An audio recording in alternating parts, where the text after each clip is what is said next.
Innovation Challenge. Canada has a proud history of working together with our NATO allies. Today, we face a new challenge and an invisible threat, protecting against cognitive attacks. Your insights, your knowledge, and your innovations will help better protect NATO forces and their allies.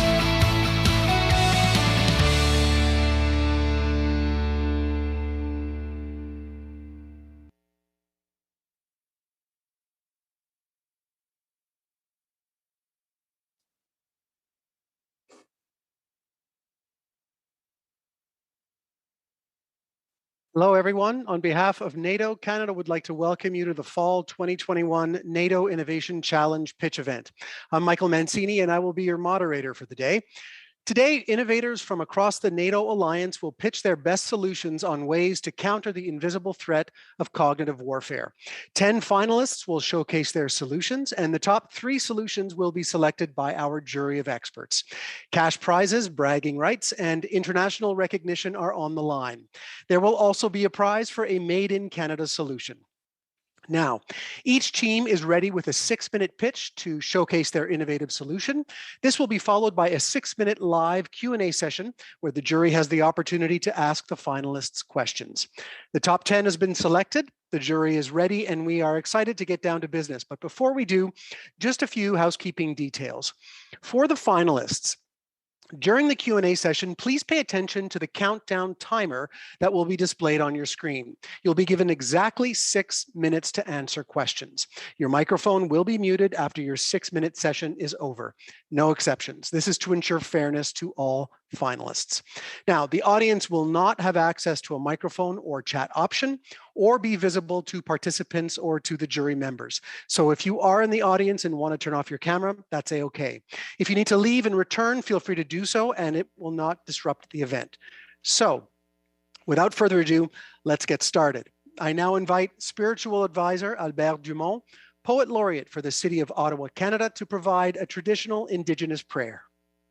Kwe Albert Dumont ni Nijnakas Kitigan Zebing ni Nonjaba Kakina Ninja Wenaganag Kij Kenimika Goshkinoden. My name is Albert Dumont. I'm an Algonquin from the community of Kitigan-Zibi near Maniwaki, Quebec. I'm coming to you today from this damp, beautiful though day in Algonquin territory. The floor here is covered with leaves from these trees, from these maple trees. And I want to wish everyone well with the NATO challenge. I'm going to offer words of a prayer. This is a prayer from Temagami First Nations. It's a prayer that's been in this country for thousands of years, and it was passed on to the people by a Second World War veteran named Bill Twain.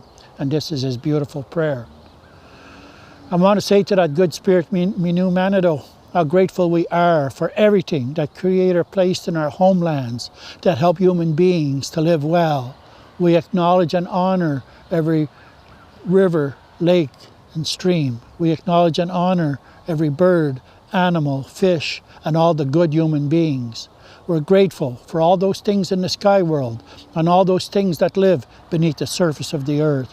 We're grateful too for the bees and all the other insects that help the plants to grow. We're grateful for our medicines, and we're grateful for our ceremonies.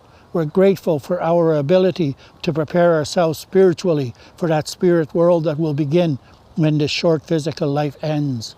We're grateful for our ability to bring peace and comfort to one another during times of troubles and in times of anguish.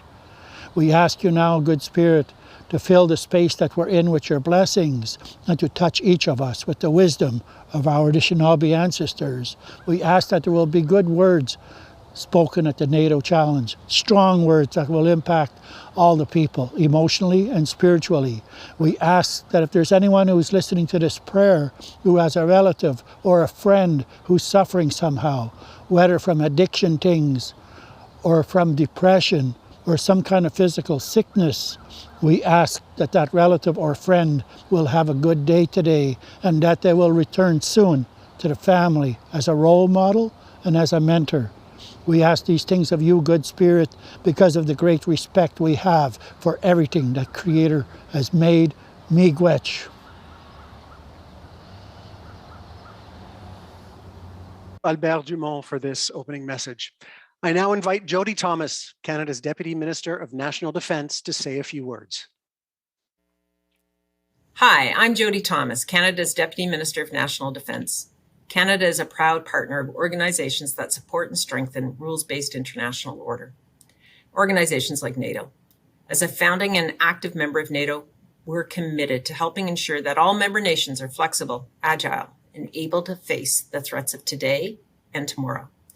Annually, since 2017, different NATO member nations have hosted scientific challenges that will benefit the host nation and fellow NATO member nations alike.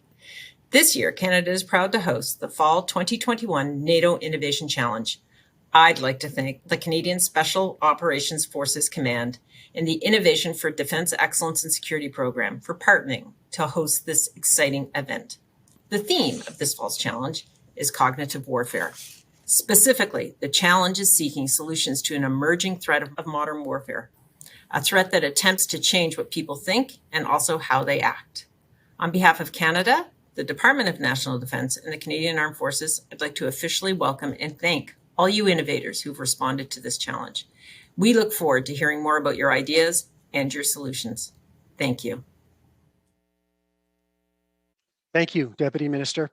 I now welcome General Philippe Lavigne, NATO's Supreme Allied Commander, Transformation, to speak.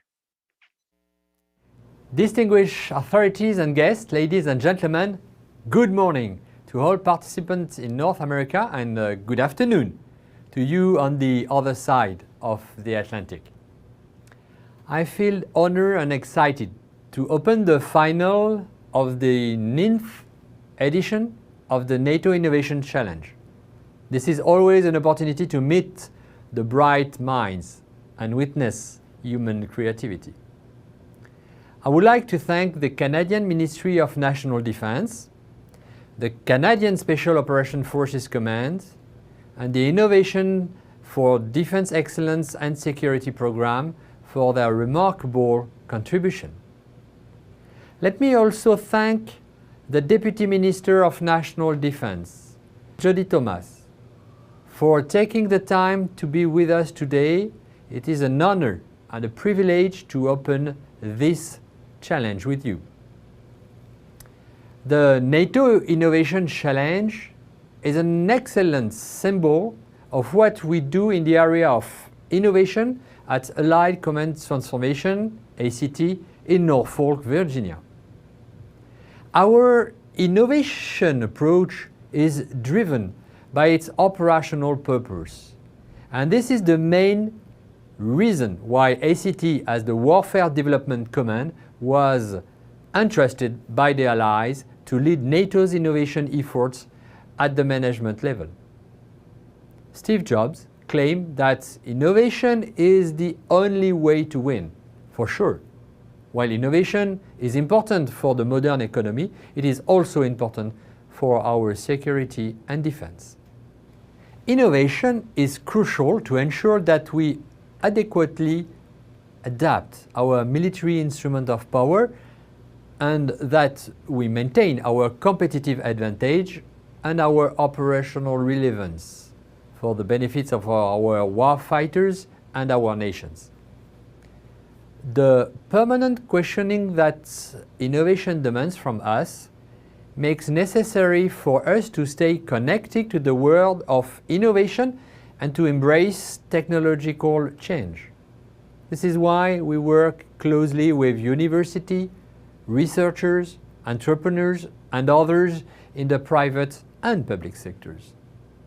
Fostering innovation in NATO nations is one of the most important missions of my command. This is why we built the NATO Innovation Network, the large community of interest, because together we are stronger. Our host nation, Canada, is already a key actor in that network, and I'm very grateful for that. This edition of the Innovation Challenge seeks answers to an emerging and complex challenge characterizing our security environment: cognitive warfare. And we receive 132 solutions from a number of NATO nations, which we consider a great success. In this open and transparent Shark Tank competition, we intend to recognize the best solution that will help us develop tools to anticipate, detect, and block comprehensive attacks designed to manipulate public opinion. I must admit, I'm very excited to witness the creative solution being presented today on its topic. Let me wish all participants good luck and an enjoyable event for everyone. Thank you very much. Thank you, General. As the host nation for this challenge, Canada has called upon the expertise of the Canadian Special Operations Forces Command, better known as CANSOFCOM, and the Innovation for Defense Excellence and Security Program, or IDEAS, to say a few words. We'll start with Major General Steve Boivin, Commander of CANSOFCOM.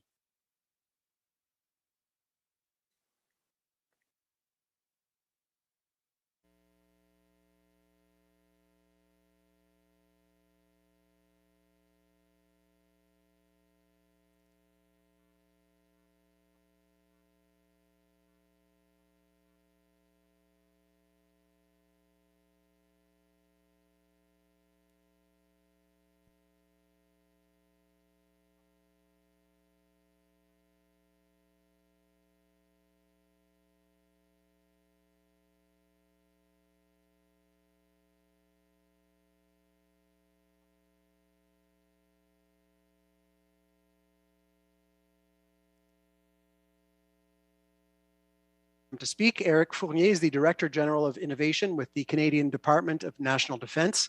Mr. Fournier, if you can, the floor is yours. Bienvenue tout le monde. Welcome, everyone. I'm pleased to be here today with all of you and also my CANSOFCOM colleagues to host this event for Canada. As Director General of Innovation for National Defence, it's great to see the work of Canadian innovators every day. We do this in our program and we're able to do this every day. Our innovation program, Innovation for Defense Excellence and Security, is also challenge-based, just like the call that we're living through today. We ask innovators to come up with solutions to challenge faced by our military. This has been an effective way to push innovators to all of us. Connecting people, ideas, and funding is allowing us to build a strong innovation ecosystem for defense and security in Canada. With this experience in hand, we're happy to strengthen capabilities in this important focus area, cognitive warfare. Really, trust is the target. And the best way to trust is through connection, is to build connectivity. And the connection that we're built today between us here in Canada with the NATO allies in our collective defense will grow stronger days, weeks, months, years after today.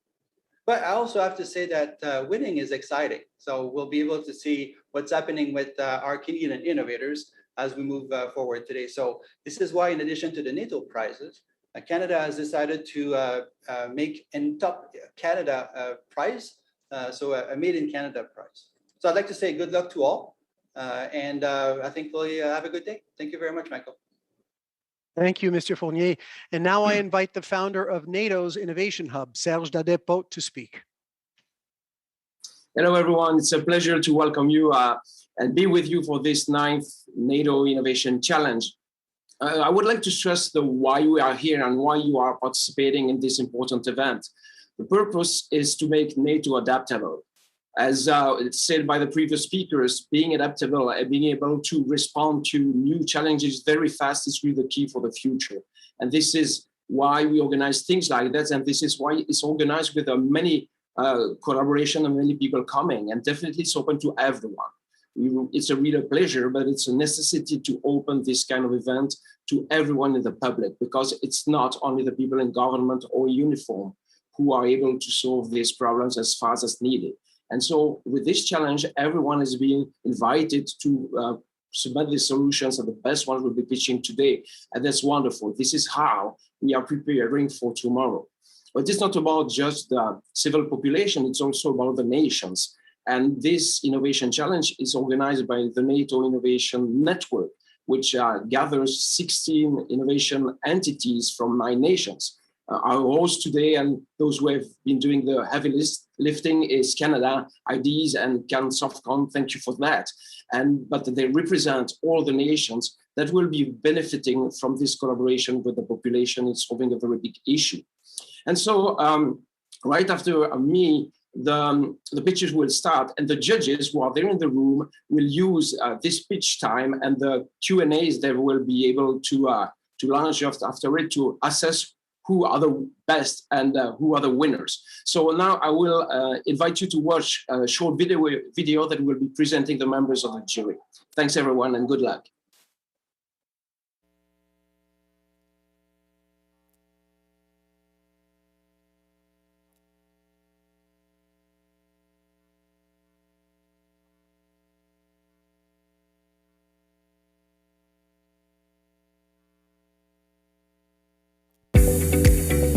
Here is our jury of experts. Marty Kazabowski, Executive Director of the Institute for Innovation and Entrepreneurship, Old Dominion University, Norfolk, USA.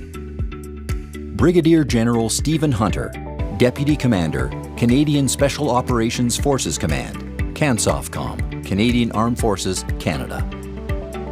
Jeremy Cronin, Executive Director of the Open Seas Technology Innovation Hub, Old Dominion University, Norfolk, USA. Eric Fournier, Director General of Innovation, Innovation for Defense Excellence and Security, IDEAS, Department of National Defence, Canada. Brigadier General Poul Primdahl, Danish Army, Assistant Chief of Staff Requirements, Capability Development Directorate, NATO Allied Command Transformation Headquarters, Norfolk, USA. Dr. Ocean Vartanian, Senior Defense Scientist, Defense Research and Development Canada, DRDC, Department of National Defence, Canada. Lieutenant Colonel Dirk Schweikart, Deutsche Army, Chief Information Fusion Branch, Communications Division, NATO Allied Command Operations Headquarters, Belgium.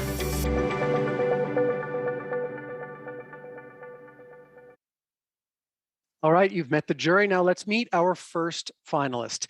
Team Influence Influencers has submitted a solution titled Deep Influence Affordances. Let's hear what they have to say.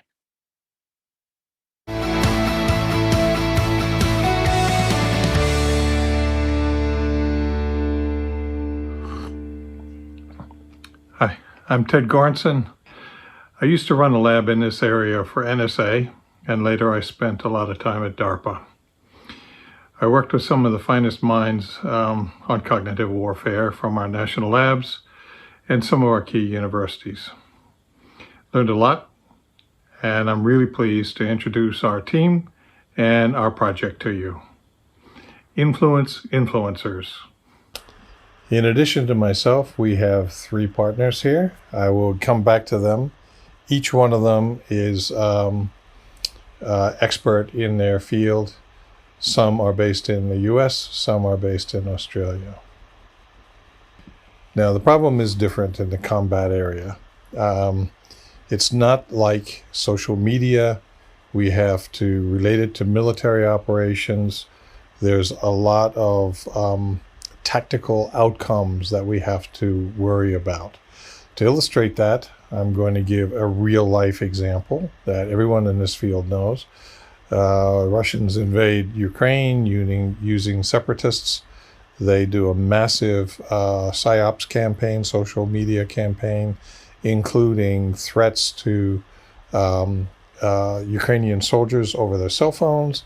They eventually are able to hijack that mechanism to target them with artillery fire. This is a mixed PSYOPs, social media, kinetic warfare example.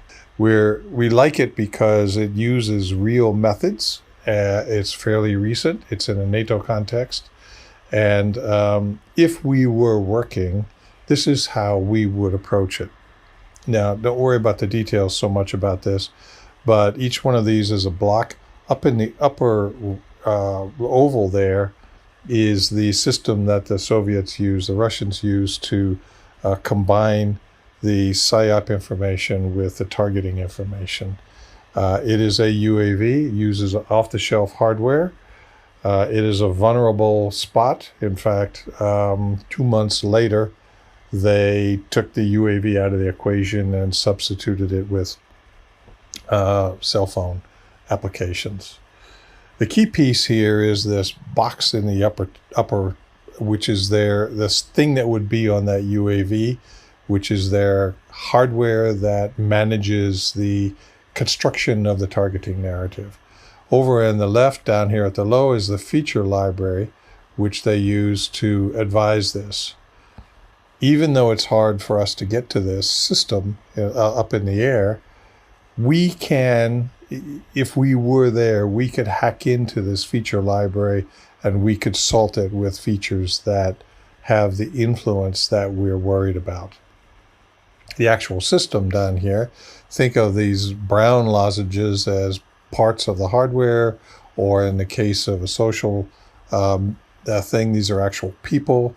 The green would be sort of the narratives, if you will, and the purple lines are the influences. The green here is the stuff that salts the system. It's the influence that they're injecting. If we're smart, we can inject our own, shown here as blue, in such a way that's promulgated by influences to have the outcome we want on the lower right. So we have these three layers. Down at the bottom is where everybody else works. They work on machine learning and natural language processing. We work up at a more abstract level in a really sort of a novel model of influence. Now this is hard. Nobody's doing it because it's hard. We have spent more than a decade on this. The hard part has initially been the computing foundations. When I was at NSA and DARPA, we sponsored a lot of stuff, primarily at Stanford. GCHQ did some parallel work over at Oxford, but now we're adding in the narrative science and the military science pieces. I'm going to say again, you'll probably hear a lot of people talking today about machine learning and whatever. That's not going to do it. We need these four experts and these four disciplines. The background of these folks is that they're each contributing pieces that have come from deep sponsorship in their areas, things from the national academies and the EU fifth framework, future and emerging technologies. Each of these pieces sort of add together to provide this innovative capability for cognitive warfare. Is it feasible? Well, we've got patents. We've built some similar systems. We're working on the single synthetic architecture for NATO to see how we could fit in. And we have the lead research contract for the Australian Information Warfare.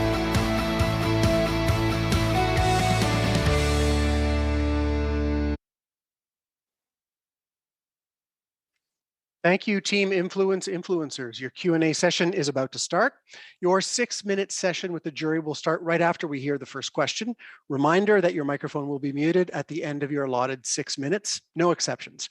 So for this Q&A session, we'll start with the jury members in Norfolk. And once I turn the mic over to you, go ahead and ask your questions. After you have finished, the jury members in Ottawa can jump in directly. Then we'll pass it over to Belgium. Jury members in Norfolk, the mic is yours.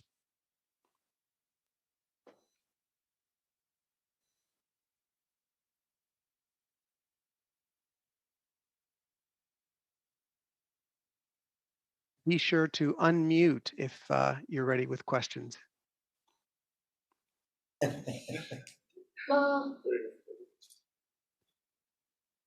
Go for it. How about now? You're good to go. Okay, cool. Good morning. One of the questions I had when I read the abstract was in the narrative portion about this whole thing. You talked about the difficulties, the challenges of making cognitive dissonance attractive. Would you expound upon that a little bit? I think I'll turn that over to our narrative dynamics for Beth. Is she on? Yeah. Yes, Beth? I'm here. Yeah. So, cognitive dissonance, you normally what is modeled as individual facts, and when people talk about narrative, they're just talking about one fact after another. But when you're dealing with influence in a military setting, or indeed any human setting, what you need is the ability to nest situations, to group facts into clusters that then collectively act on each other. So making it attractive, I'm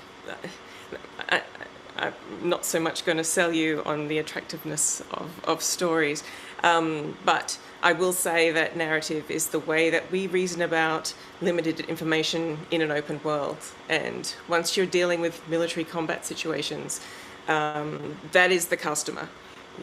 It doesn't help if it only works in a lab. And so these methods are designed to specifically deal with the problem of needing to be agile in an unpredictable situation.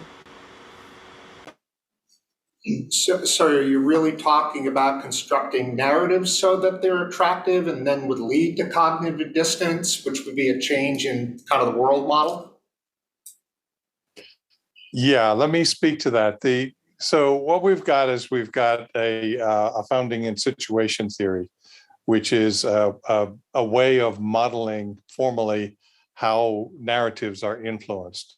And a narrative can be a computer program, but we're targeting it across the spectrum to include social desires and social imperatives. So we're focusing heavily on the social context with the intent modeling and influencing intent.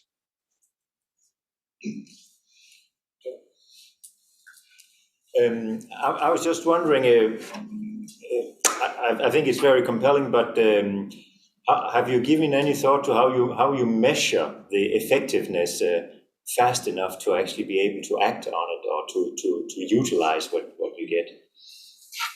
Yes, our current work for information warfare under the Five Eyes contract with Australia specifically integrates this into the real-time operational context. And in fact, we're working with a Canadian firm who has the NATO design for the single synthetic environment for real-time decision-making in this environment.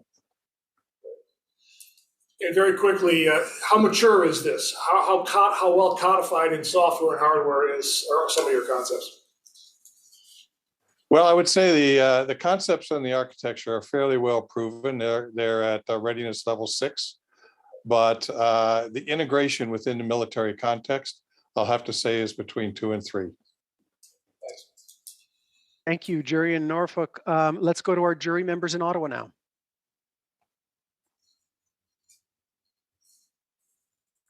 May I go ahead? Go ahead. Yes, go for it. Well, fantastic. Thank you very much for a very interesting presentation. I actually had a question about the reasoning system that's implemented in your approach. And I was wondering whether you can say a little bit about the level of abstraction of the reasoning system. And the reason why I ask is I'm kind of interested to see how generalizable this reasoning system is for implementation and use in different kinds of contexts. Yeah, the reasoning system is quite novel. What we're doing is we're building on category theory, category theoretic reasoning. So there's a two-sorted reasoning system. One uses machine learning and regular logic. In common combat C2 decision support, and we're supplementing that with categoric topos. We abstract into topoi to deal with abstract concepts, including what we call unknowns, unknowables that have reality in this left-hand side, have influence, but we don't know what they are. So we're adding in the ability to reason about unknowns and manipulate unknowns and present unknowns to the adversary. The key feature is the ability to reason across states.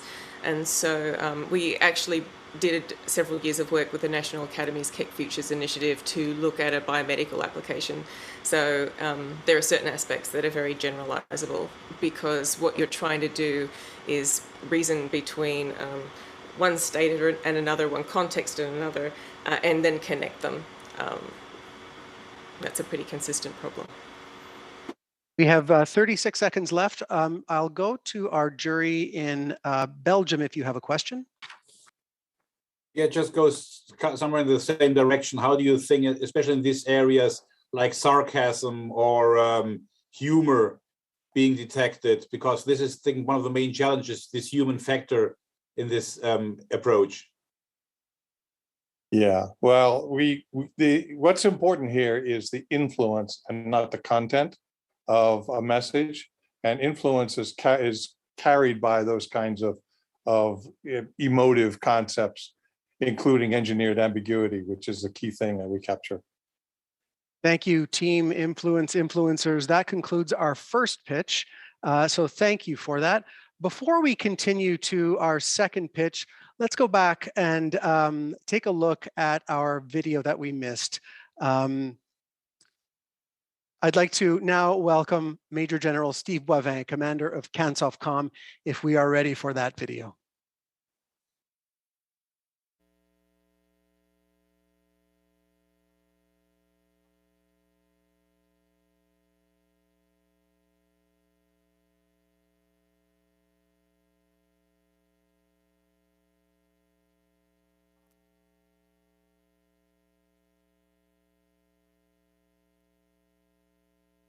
Dr. Yugoslav Achkowski-Skopje from the International Institute for Development and Research has submitted a solution titled Cognitive Warfare Early Alert System. Over to you.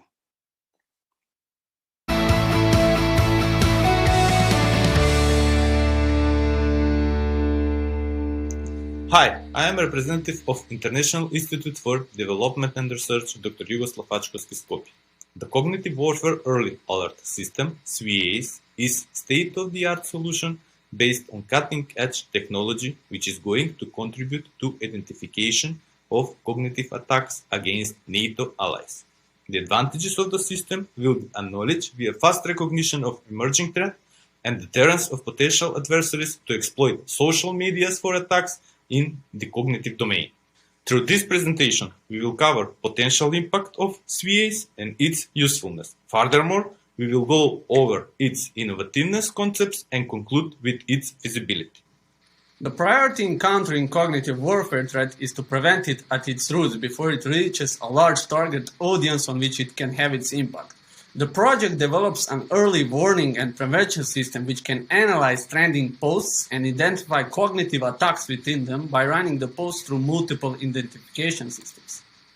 The goal of this system will be the creation of a single large cognitive attack database which will be distributed in all NATO regions. Self-learning AI programs that must identify objects or images are fed large amounts of data to create a neural network that matches the situation that needs to be identified.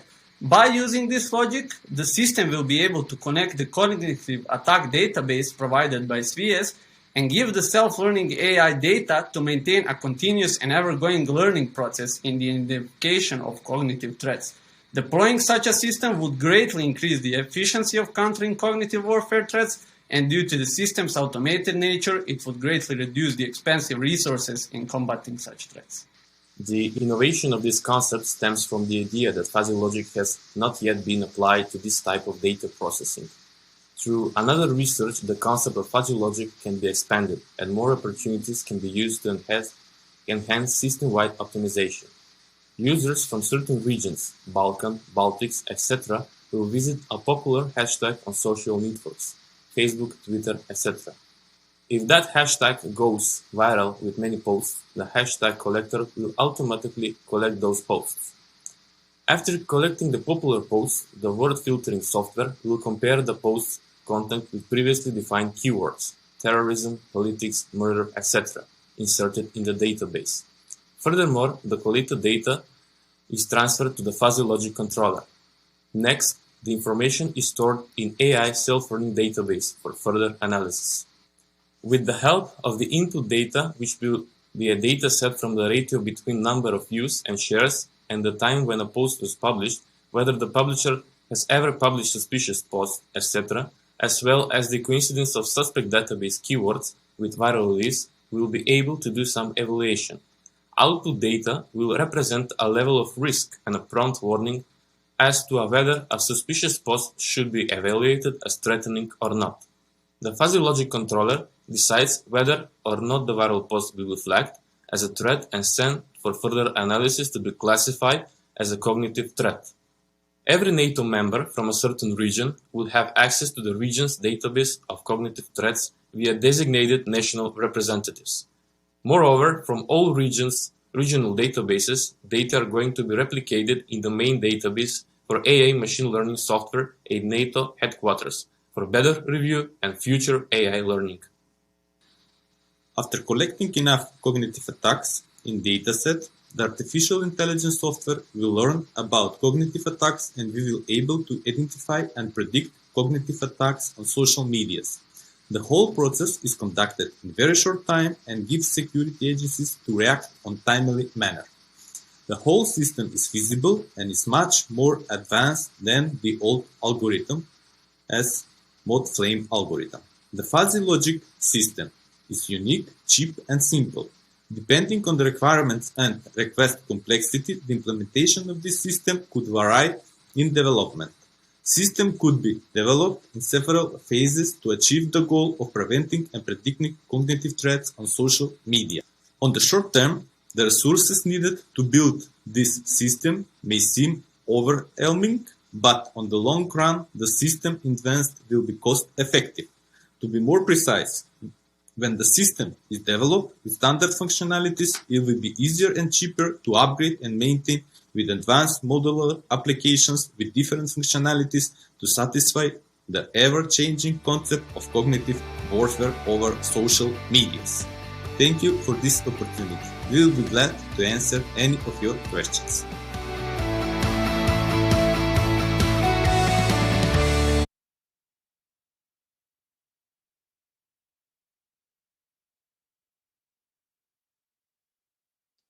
Thank you, Dr. Achkowski-Skopje. Your Q&A session is about to start. Jury members, for this Q&A session, we will start with Ottawa and then Belgium and then Norfolk. Jury members in Ottawa, the floor is yours, so throw in your question. Good morning. Cognitive warfare to me is it's feelings, it's opinions, it's what I look into it. Now, if you look at your solution, there's a lot of technical solutions. How will you integrate that category of influencing people, that opinion, the way people react to your solution?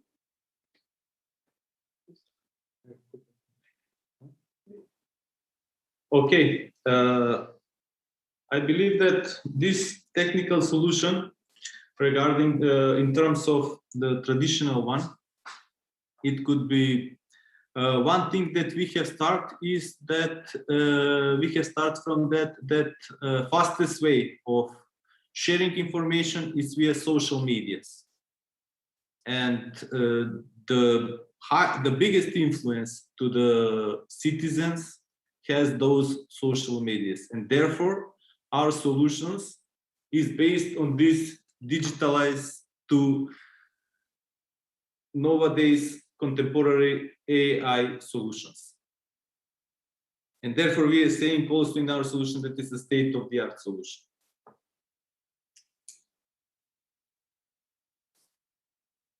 Okay, thank you. Let's go to Belgium if we've got a question. Yes, actually it's two questions. The first question is that access to social media data is also limited with legal constraints, because is private enterprise own this data, and access to this data is not that easy, especially if we're talking about historical data or the full access. So how do you manage, or how you want to integrate all this data along this legal constraints? And the second question would be, just go for the first question, please. Okay, thank you for your questions. First, regarding the question, maybe we could start from that there is already existing hashtag collectors online platforms. That if you're going to visit those online collectors hashtag collectors platforms, then if you want to do some search, you are going to get the results. So our system also is going to be based on the web services that we are going to get the data that could be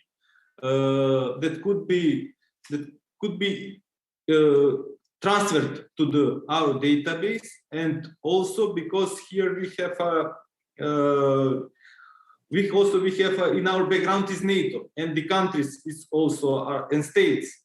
Also with those companies could be some negotiation about data that could be get and that will needed to be added into the database in order to achieve our solution. And also my colleague, please. I would like to add upon this that all the data we're going to get are public data which are available across the social medias. We are not going to scratch after anyone's private chats or private data. So the goal is to train the AI system using the data sets which are legally obtainable. Then furthermore, when we develop the AI system which is capable of recognizing cognitive warfare on its own, we can expand it further on other data sets and other things other than social medias. Okay, and the second question was about a lot of social media has also the problem with bots and artificial intelligence working already in the system. So has your system also something to detect these bots, which are not real persons displaying data in your system?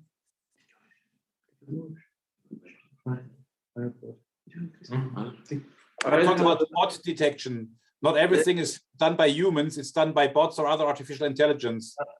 I would like to add to that, due to that, the fuzzy logic controller will pick up details about users, and we have certain parameters and measures to detect for certain users if they, for example, the same bot is used in many ways, we could detect by its post history, or the software will detect its post history and could easily detect if it's a bot or not. But the main focus is that we get enough examples of cognitive warfare threats. So it really doesn't matter if it's a bot or it's a repeated offender. Our job is to train the AI, get as much information as we can about cognitive warfare, because it's an ever-evolving concept.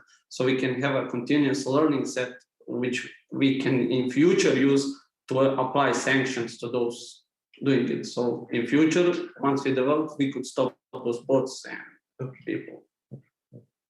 Thank you. Let's go to our jury in Norfolk if you've got questions. The fuzzy logic. Oh, you're muted. Okay. You're okay. Are you okay? The fuzzy logic controller and this database, who has to be in all 30 countries of the alliance. I mean, have you given any thought to the false narratives that is going out between the countries, or allegedly false narratives going out between countries, and how do we deal with agreeing to that database among the 30 of us?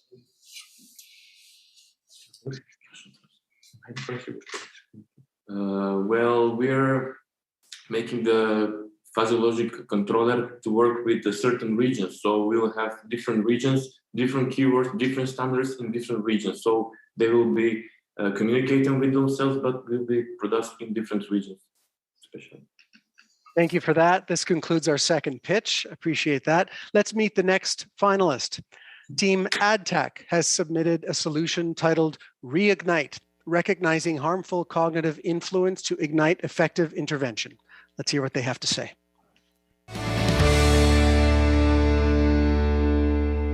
Many times when I try to emphasize the importance of the virtual and cognitive dimensions of conflict, I was told that war and conflict will always be about physical destruction. And yes, I was under fire and I had to use my rifle, but the main reason I had to use it was a lack of understanding of the cognitive dimension and human behavior.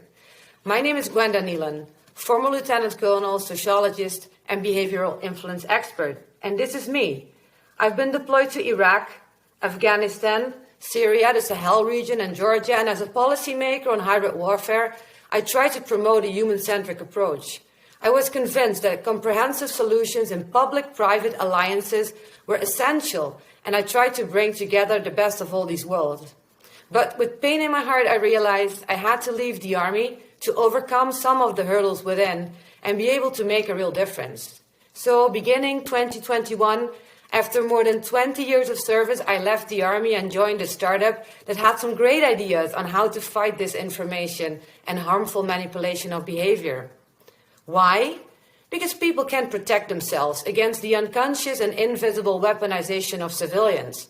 If man defines situations as real, they are real in their consequences.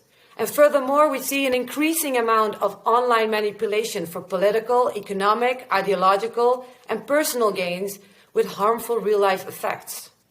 And all of this causes a decline of trust, undermining state and street-level security.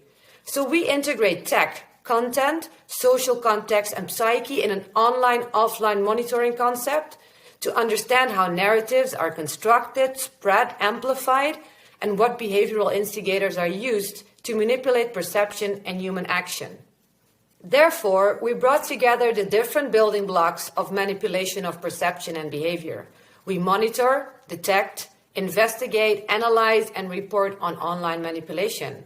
Not just the use of bots or manipulated images, but also the purpose, the behavioral change instigators, authenticity of messaging, an assessment of probable harm or threat, and possible illegitimate actions.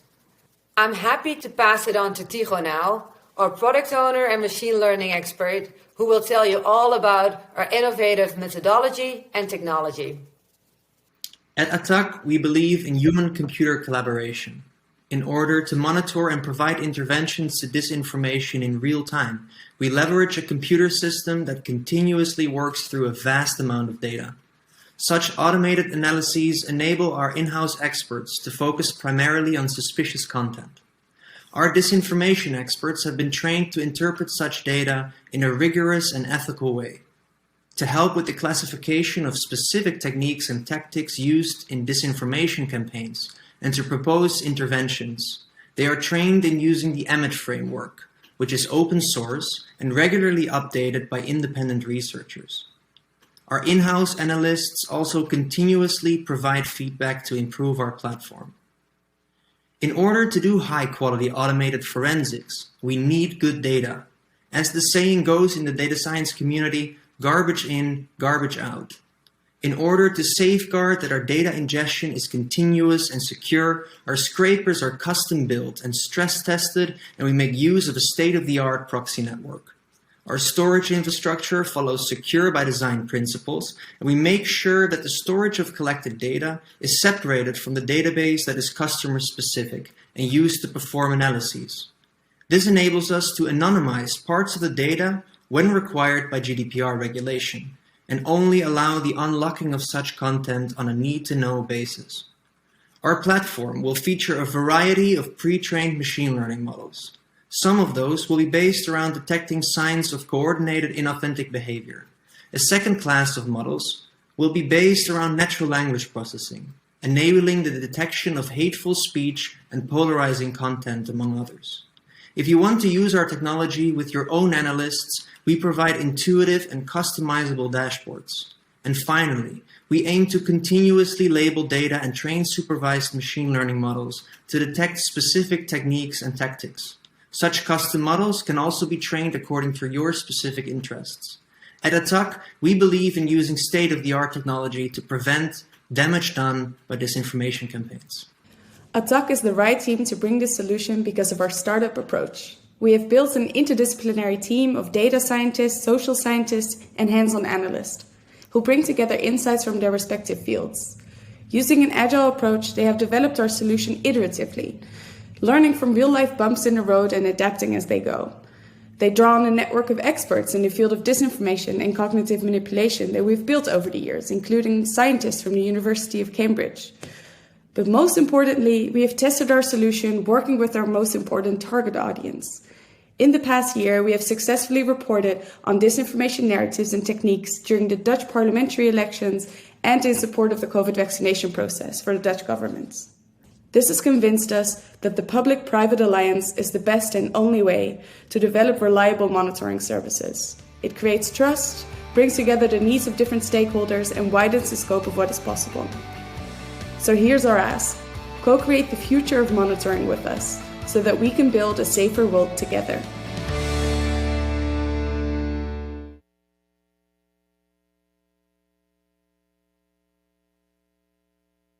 Thank you, Team AdTech. Your Q&A session is now about to start.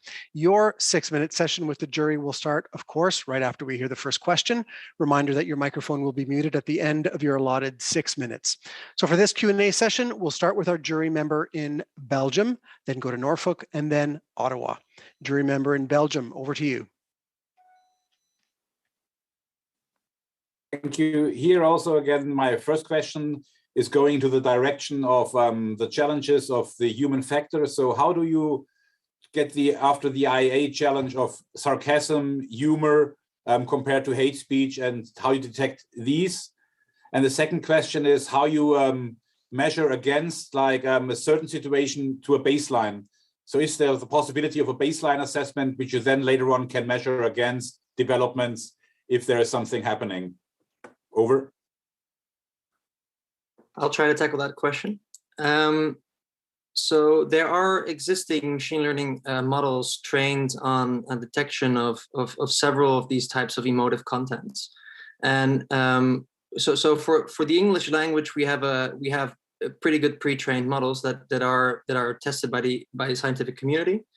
And for each language that we'll operate in, we'll train those machine learning models from scratch ourselves. Which also means that we'll have a group of people labeling content as to exactly, the different types of labels that you can assign to it. Is it a polarizing language? Is it hateful language? And these sort of things. So we'll have in-house label data sets. This goes also further than just the standard natural language processing models, but it's a good start, we feel. Because we also like we mentioned in the pitch, we use the Emmet framework, which is actually has sort of tries to identify the different stages and different tactics that are associated with different stages in a disinformation campaign, and which also allows to label actually quite more sophisticated tactics and the associated interventions. Great. Let's go to our jury in Norfolk. Just unmute. Go for it. Cool. Hello? There we are. You speak about having done a project where you were monitoring COVID messaging. This stuff's not easy. Can you describe the hardest part of that project? What was the biggest challenge in there? I think I can answer this question. I think the biggest challenge was to proceed to get started. But the hardest thing in doing the COVID is the continging on the platforms, making it hard to have our scrapers continuously be effective. So we have to adapt the scrapers every time to be sure that we have new real-time monitoring on the platforms. And I think to report it back in a way that is understandable and of use to the customer. So we do weekly presentations. We provide the reports in a format that the client requires. So sometimes it might be a video or PDF, slide deck. So just finding the way with the customer how the information should be presented that is also of use. And I think by working with the Ministry of Health and the Ministry of Internal Affairs, we kind of now have a working approach, so we can quickly get to the point that we also deliver something that you can make use of. If I could just add to that, I think on the underlying issue itself, we are quite hesitant to do any sort of fact checking, and I think we are very happy that the clients that we work with are agree with this philosophy. So we really try to focus. Of course, you don't get around focusing on the content to some extent, but we really try to focus primarily on do we see signs of coordinated inauthentic behavior? Do we see signs of disinformation tactics being used, rather than focusing on is this information true or false? So if that's what you were referring to in terms of COVID being a difficult topic, then I wanted to add that. If I may, hey, let's go. Yes, absolutely. I'm curious. So, do you believe you have a role in helping your customer figure out what's next? It's great to detect and report, but what really matters is what do you do next? Do you have a role in helping them understand that? Yeah, of course. We try to also then work with them on solutions, like what are possible interventions. So we look at the capabilities that the client has and to what extent they can be used. And in most cases, when the disinformation is out there, it's hard to undo it. So that's why we believe in understanding and getting insight early enough, like early detection, so we can actually be upfront. And so on the other hand, we also provide games that can help build resilience, for instance. So we also try to come up with other products so that we can together work on insight and understanding, but also on interventions and prevention. Yeah, so you mentioned early. How early is early? How much lead time can you improve as opposed to normal methods of doing this? It depends on the topic and the platform. So now we are experimenting with a tool that can also search on Telegram. If that works, most of the early narratives are from Telegram. So we have to still prove the concept, but it looks good. And if we can also be active on Telegram, that would help us and you a lot. It looks like that's all the time we have. Thank you. And this concludes our third pitch. Let's meet our next finalist. Team Prevency has submitted a solution titled CRISIM, the digital training platform for virtual crisis and media simulation. Let's have a look.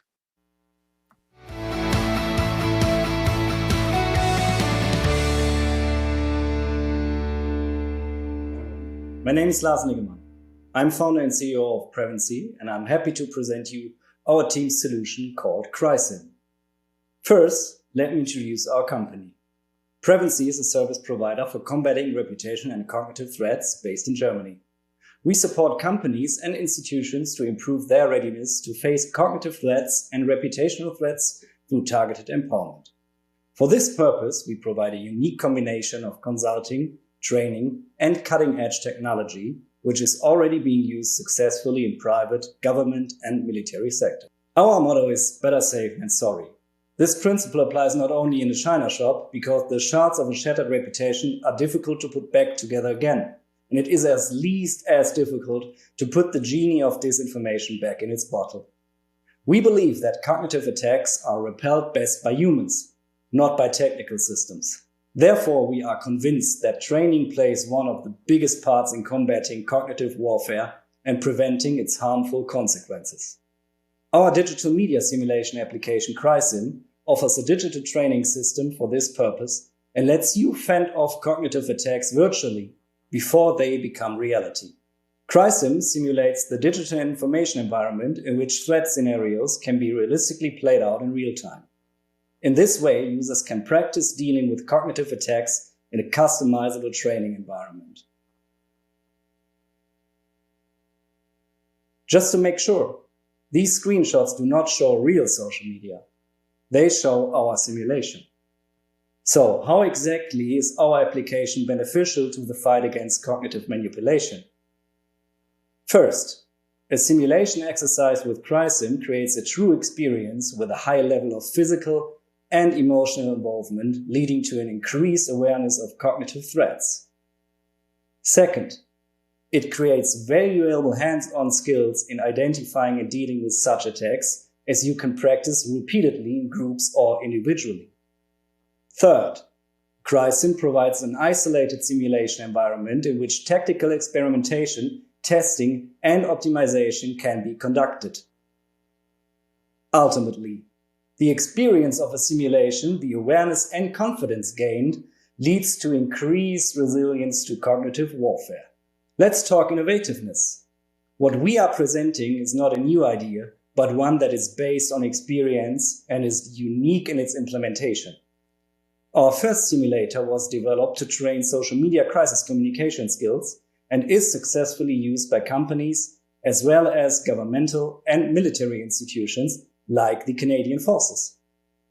Taking the experience we had gained from our first simulator, we built up Crysim from scratch, implementing unique features like automated simulation of background noise, sentiment-triggered information laundering, customizable scorings, group and team exercises. The cutting-edge technology, features and functionalities make Crysim the first and only simulation platform of its kind.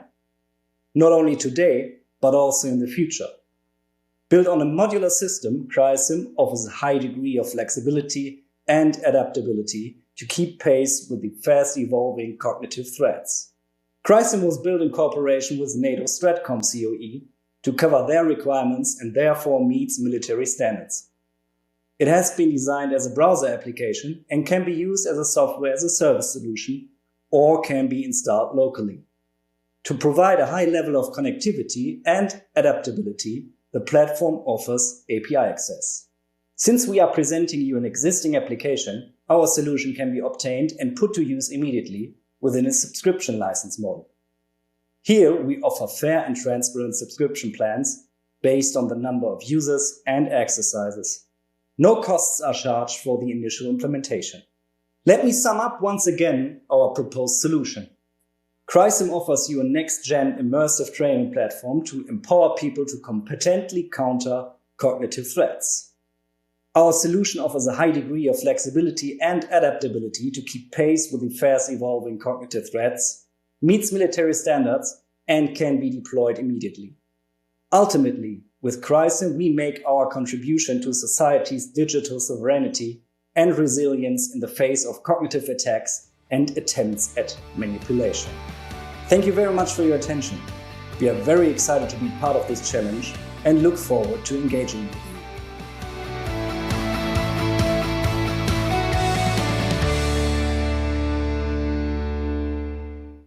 Thank you, Team Prevency. Your 6-minute Q&A session is now about to start. This time we'll start with jury members in Ottawa, then we'll go to Belgium and then Norfolk. Jury members in Ottawa, the mic is now yours. Yeah, thanks very much. So my question's around keeping this the software relevant. So we know the information environment and cognitive threats are evolving rapidly. How do we, or how do you intend to remain at pace with these evolving threats to make sure that the training's relevant for members of NATO nations?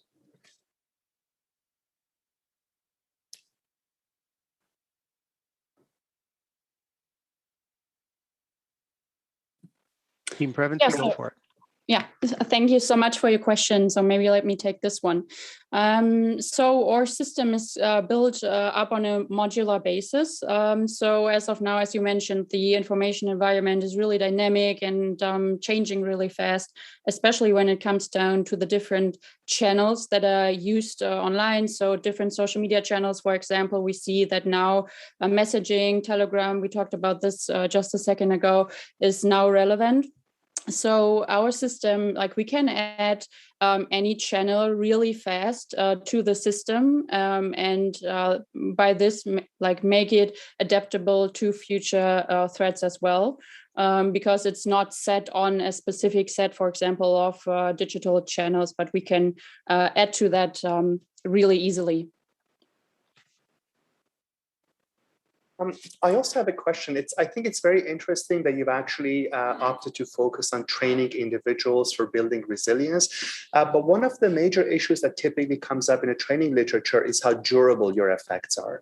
So in other words, if you've trained a person to criterion and the person becomes better at doing what you think they're doing, do you need booster sessions? Have you done any kind of research to see how robust those changes are and whether the gains will still be there after some time? Yeah, so I completely agree with what you just said. We have not done research on this, but I can just talk from experience because we have conducted a lot of crisis exercises. And what we have learned so far is that it's really important to regularly do those kind of exercises. So have rather short exercises and training sessions, for example, but repeat them on a monthly basis or quarterly basis to really strengthen those effects of the training session, because otherwise, of course, if you do a training session once, the effects will fade over time. Okay, let's go to our jury member in Belgium if you have a question. Yes, so the question is quite easy. How easy can you adapt your training sessions to the real world scenario? Because what we see is that more and more, for example, military training and exercises orientates itself more on the actual real scenarios, because military leaders have no time to read into scenarios and adapt new fake or made up environments that they need to deal with real issues. Is this also a part of your construct? Yeah, so with our tool, you can pretty much play through any scenario you want to play through, because you can completely individually set up an exercise based on your training purpose. So, for example, you take a current issue that you want to train on, and you design an exercise scenario, and you can transfer this into the system. You can have this whole scenario a playbook kind of pre-schedule things, and you can also put in information of the different stakeholders included in the exercise into the system. So that way also the training audience doesn't have to read through a huge catalog of scenario books and so on. And it's really time effective also for the training audience to prepare for exercises conducted in our system as well. Thank you. Let's go to our jury in Norfolk. Okay. You talked a lot about the media and the simulation platform, which is, there's a lot of that out there. But the magic that really makes those things work is the curriculum that it's used against. Can you speak to the curriculum development required to achieve some result in the area of cognitive warfare?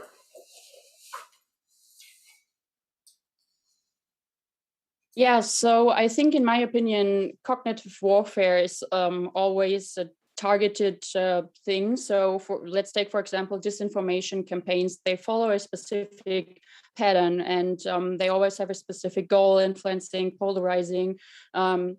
And so we think that it's not only important to, for example, simulate a disinformation, like fake news article or something, and have people learn how to identify disinformation, but learn how to identify, for example, the patterns behind an attack on the cognitive domain. And especially when we think about communicators or strategic communicators, I think it's really important, because they're the ones out there who monitor social media and so on, the ones who will be the first to become aware of such patterns. And we think it's really important to train them to, on the one hand, detect, and then on the other hand, act really fast and develop countermeasures to target such targeted campaigns, for example. So in our opinion, it should really go from learning how to identify and assess a situation, how to develop measures against them, and conducting those measures as well before it's too late. You have 15 seconds if you wanted to add any more, team.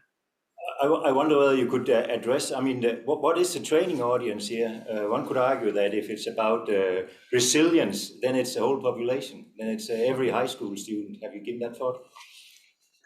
Yeah, am I allowed to answer that question? Unfortunately, that's the 6 minutes, sadly. Sorry about that. This concludes our fourth pitch. Let's see the last pitch before the break. Team Cosmos has submitted a solution titled Characterizing Multi-Platform Influence Campaigns to Strengthen Socio-Cognitive Security. Let's have a listen. Hi, I'm Nitin Agarwal, representing Team Cosmos from the United States. We are thrilled to participate in the NATO Innovation Challenge. Our solution is characterizing multi-platform influence campaigns to strengthen socio-cognitive security. Briefly about us, Cosmos stands for Collaboratorium for Social Media and Online Behavioral Studies, a statewide research center headquartered in Arkansas. Currently, we have 42 members from various parts of the world, offering a multinational perspective to the problems we face today. Now to the problem we are solving and its usefulness. If we consider blogs and vlogs as payload where narratives are framed, then Facebook, Twitter, WhatsApp, Telegram, etc. are the delivery mechanisms. To strengthen the foundation of socio-cognitive security apparatus, it is critical to understand strategic orchestration of social media to effectively combat multi-platform influence operations. Our solutions address this problem and have helped monitor influence operations during NATO exercises, monitor terrorist, extremist campaigns for recruitment, radicalization, raising funds, monitor coordinated inauthentic behaviors during 2019 Canadian federal elections, monitor influence campaigns in the Indo-Pacific region, and help policymakers raise awareness about COVID-19 misinformation and scams to combat the misinfodemic. Getting bottom line upfront quickly to the analyst is critical to mission success, so precise data collection is important.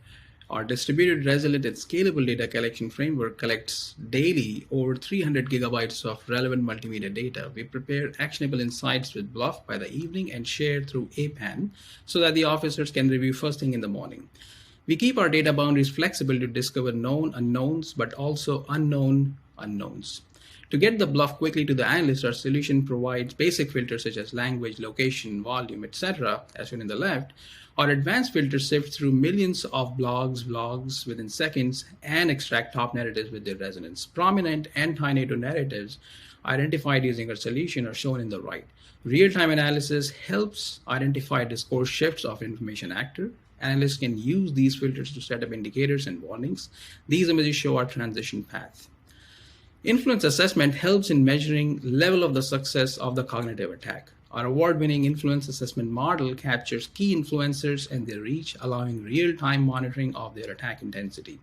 During NATO exercises, key influencer blogs were identified from millions in seconds that were pushing mocking tones, conspiracy theories, anti-NATO, anti-US narratives, call for anti-NATO protests, and also identified influential bloggers such as Graham Phillips during Crimean annexation. We can track an actor's influence across platforms using social cyber forensics by revealing multi-platform information conduits to track narrative flows, identify key influencers, and their reach across platforms. Here we see influencers pushing anti-NATO propaganda across platforms. SCF allows detection of coordinated inauthentic behaviors for content amplification or virality. This tactic is deployed to manipulate search engines.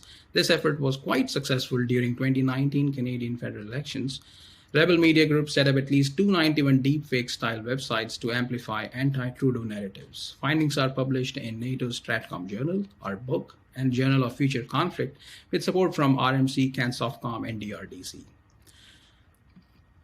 Influence campaigns are becoming increasingly coordinated, be it blogs, clickbaits, YouTube, or Twitter. Decision makers need timely information to assess attack impact and develop effective combat strategy. We identify key network structures and assess power of influence campaigns in real time, leveraging operations research, social network analysis, and collective action theory. Using epidemiological modeling, our solution further categorizes population as susceptible, exposed, infected, or skeptic that allows decision makers to inoculate right group of individuals for effective mitigation of cognitive attack. To counter cognitive threats from video-based online information environment, we use multimedia data fusion models to allow analysts to conduct socio-cognitive and behavioral assessments in real time. Our solution is evaluated in Indo-Pacific region due to disproportionately high usage of video platforms. We identified anti-West narratives being intensely pushed on YouTube. We provide rapid narrative extraction through award-winning video barcode approach. detection of anomalies in engagement scores, commenter mobs, channel syndicates, algorithmic manipulation. Image on the right shows our transition paths. All the solutions presented here are thoroughly researched, developed, evaluated, and published in over 250 international journals and conferences, including NATO Science for Peace and Security, Defense Stratcom Journal, Journal Baltic Security. Our innovations have won 15 Best Paper Awards. Basing in some advanced capabilities already exist in our tools, and there is a clear transition path for our solutions. Our tools are selected by U.S. State Department's Global Engagement Center's Go to Tech program. We have conducted training for public affairs officers, info ops, PSYOP officers for NATO member nations at Stratcom, Cyber Command, Marine Information Group. We have prepared a short intro video of these capabilities.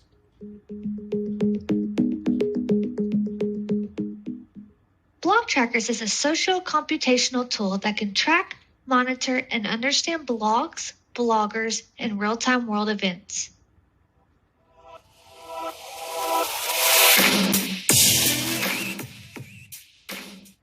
Hello, today I'm going to show you all about YouTube Tracker and what you can do from viewing videos from a keyword to getting some basic information off those videos.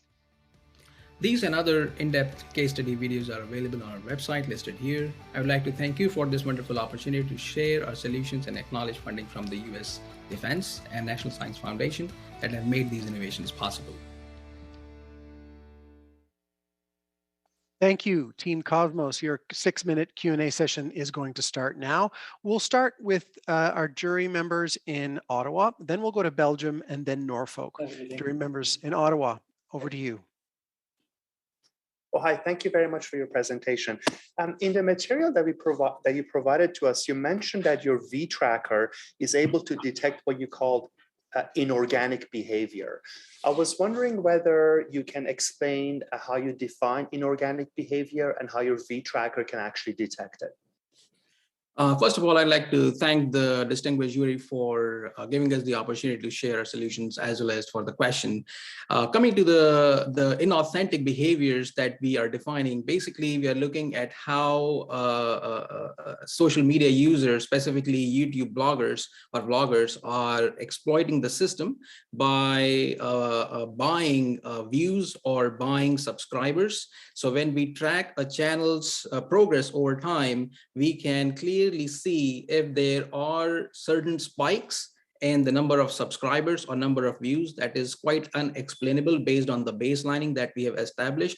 Furthermore, we are able to see if YouTube ever takes a corrective action. In many cases, that was the case, especially in the Indo-Pacific region, where we saw that YouTube then further removed those artificial subscribers or purchased subscribers. So there was a negative dip in their subscriber counts over time.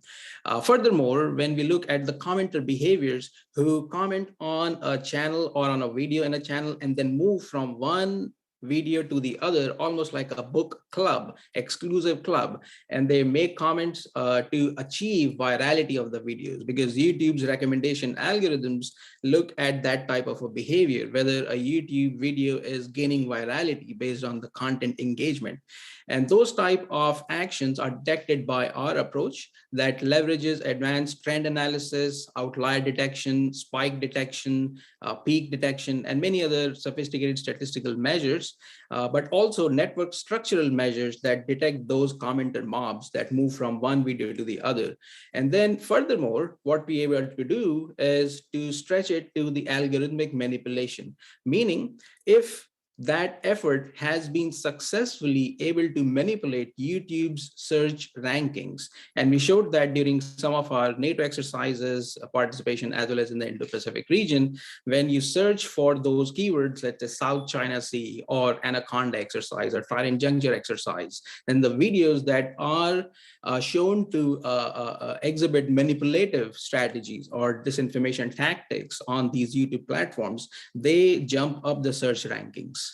So our approach is not able to detect, but also measure how much they are successful in manipulating the YouTube's search and recommendation algorithms.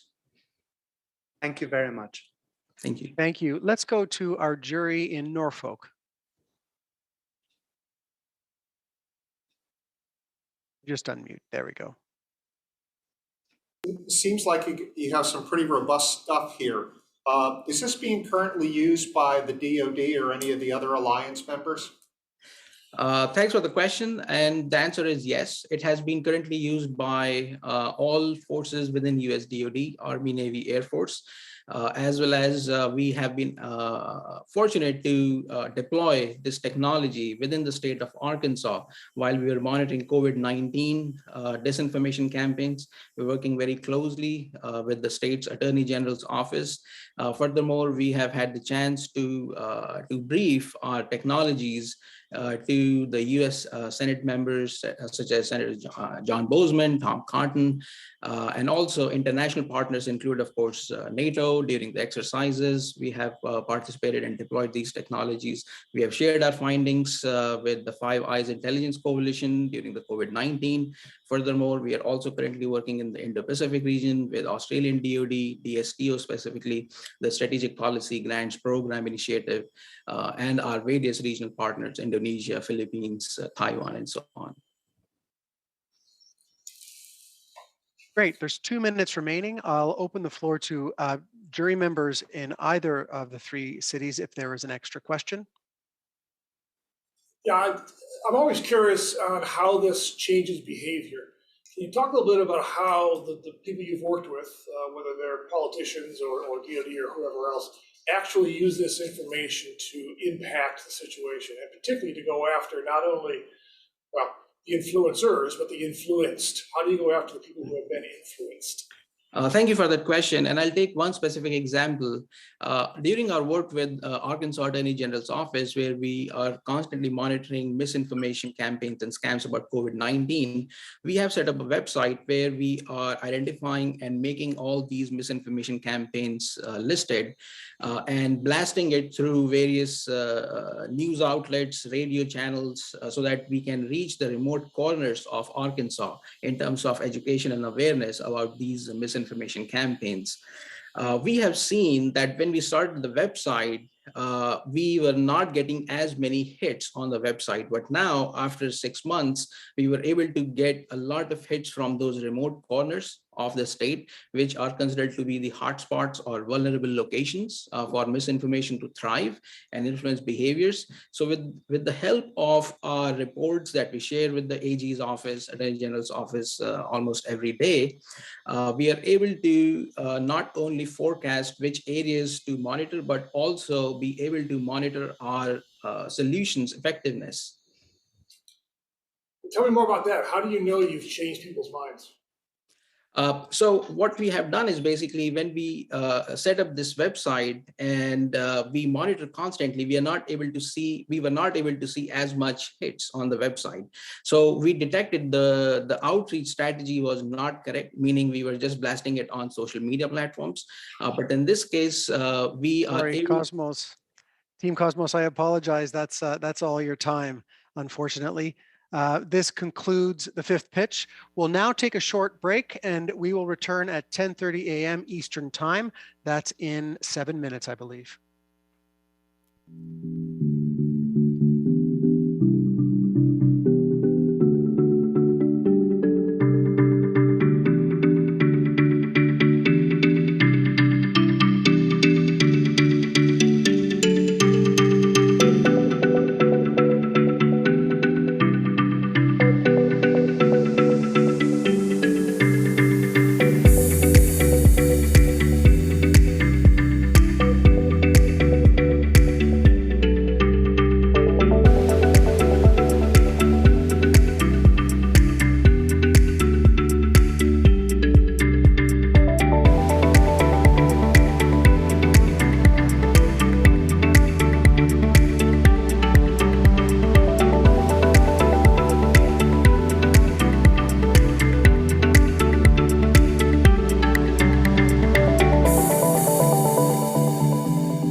Welcome back.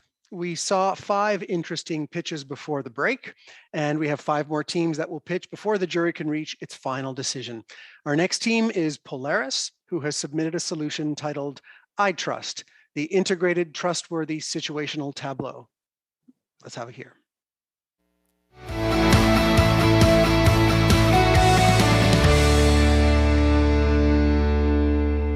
My name is Chris Garcia. I'm a professor at the University of Mary Washington and a technology architect at Polaris.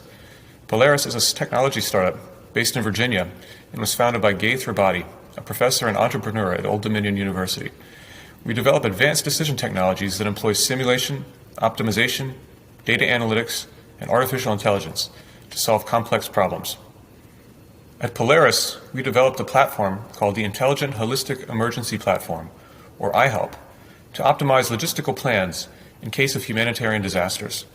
We use artificial intelligence to identify people calling for help through social media and present an optimized plan to respond to their needs.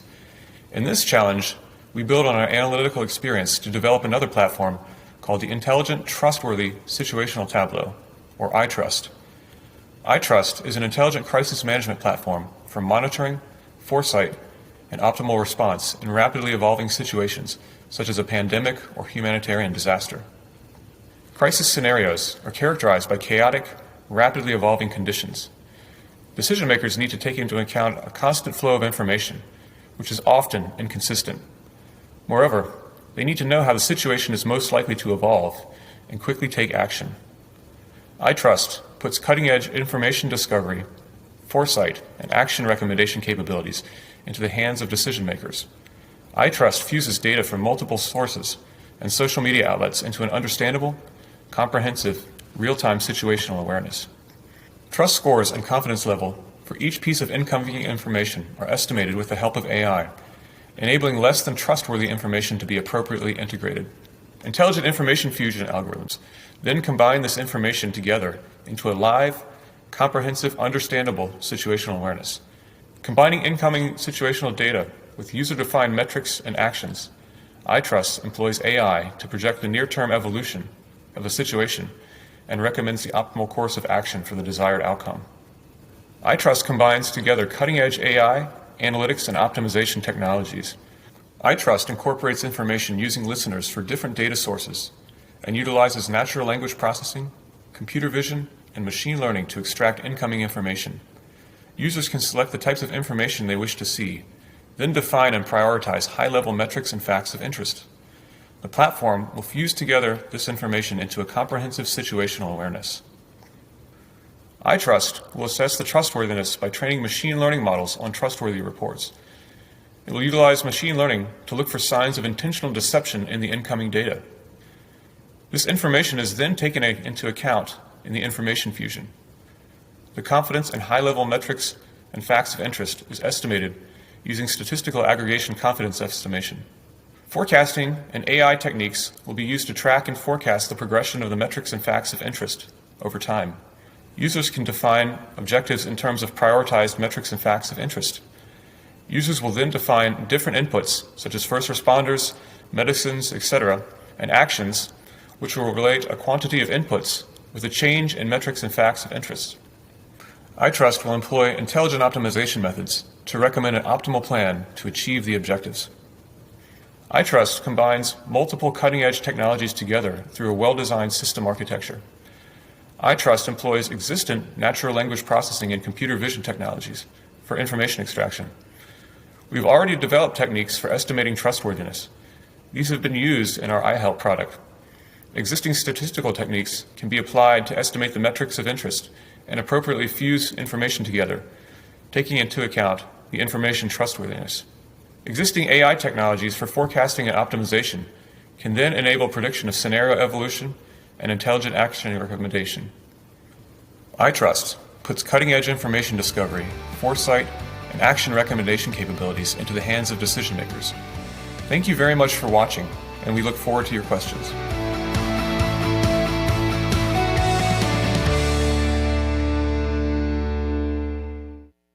Thank you, Team Polaris. Your Q&A session is about to start. Your 6-minute session with the jury will start right after we hear the first question, and a reminder that your microphone will be muted at the end of your allotted 6 minutes. So let's start with jury member in Belgium, then we'll go to Norfolk and then Ottawa. Over to you, our jury member in Belgium. Thank you. So in our now society, a lot of data is now moved to specific apps and not in one general app or not one social media you're listening to. So how do you deal with this bandwidth of everyday new approaching apps dealing with specific topics and special interest groups to get into your system?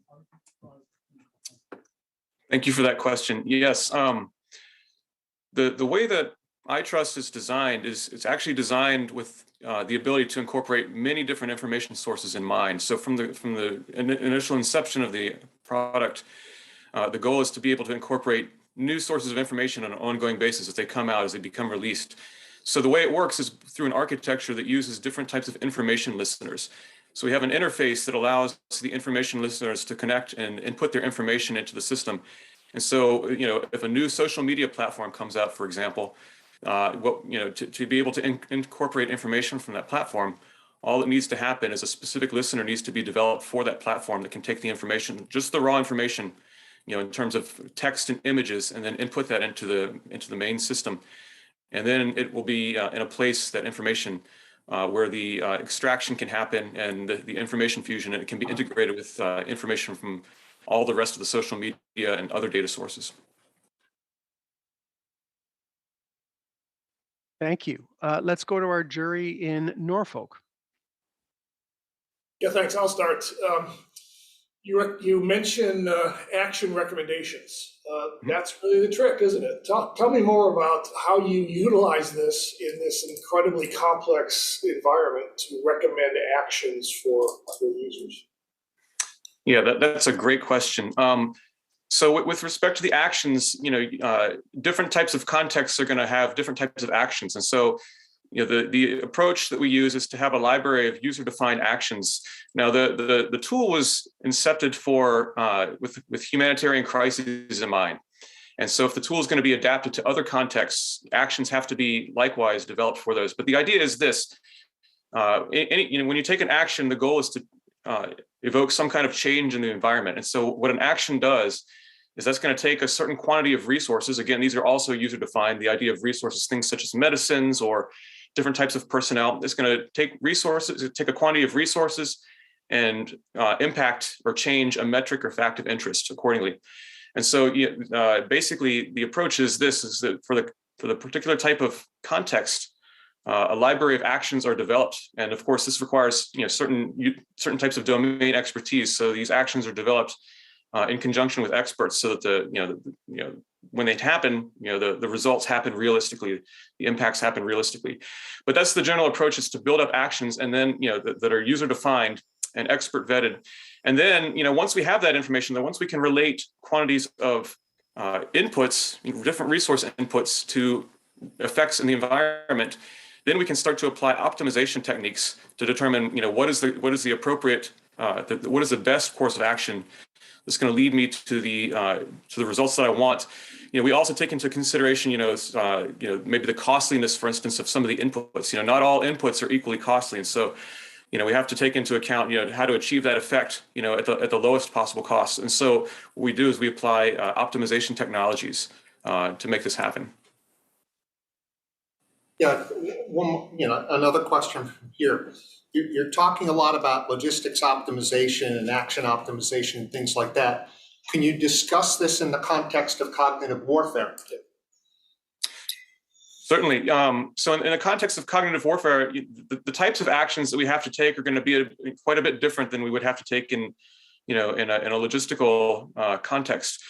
So what would have to happen in this case is, we bring together our experts who can understand the impacts of different types of actions, in the cognitive domain, and we determine, what are the different types of inputs that we need to take into account, and what are the effects that we're hoping to accomplish here. So again, the process is going to be essentially the same.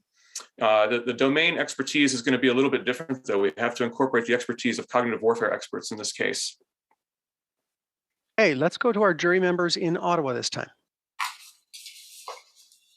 I'll just pick up on the same thread. I'm interested in, when we're talking about crises that transpire in the realm of natural disasters, et cetera, it's a lot less complex than when we're talking about the cognitive environment, especially in the information domain. I'm really interested in what your thoughts are with regard to political consequences. We're talking about an alliance that has 30 different nations. It came up previously.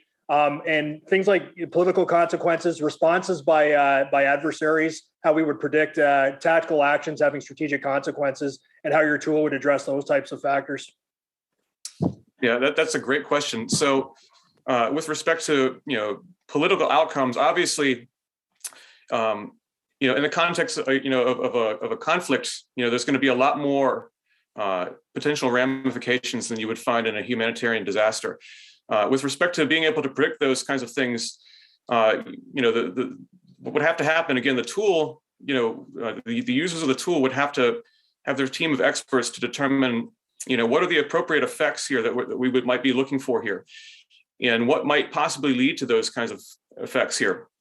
In the cognitive domain, you're right, it is a little bit different than in the crisis domain. But what we'd have to do is understand, using certain things like past data, what would be, what would cause an impact, what would cause people to react in a certain way in response to actions that were taken on the ground. And of course, those would be metrics and facts of interest that could be projected using the system's inherent capabilities. Thank you, Team Polaris. Unfortunately, we've run out of time. That concludes our sixth pitch. Let's meet our next finalist. Team Beam Me Up has submitted a solution titled Counter Disinformation Intelligence Platform for Countering Cognitive Warfare. Let's hear what they've got to say.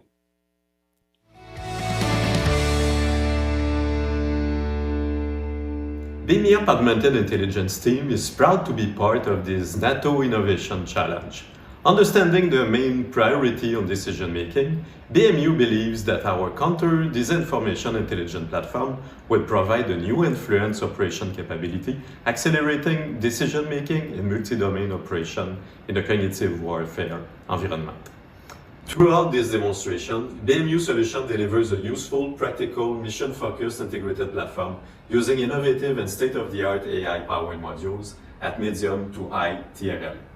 This adaptable and feasible solution is system-agnostic, enabling its integration in most command and control systems, and can be integrated in a synthetic training environment using immersive technologies such as VR, AR, and LiDAR.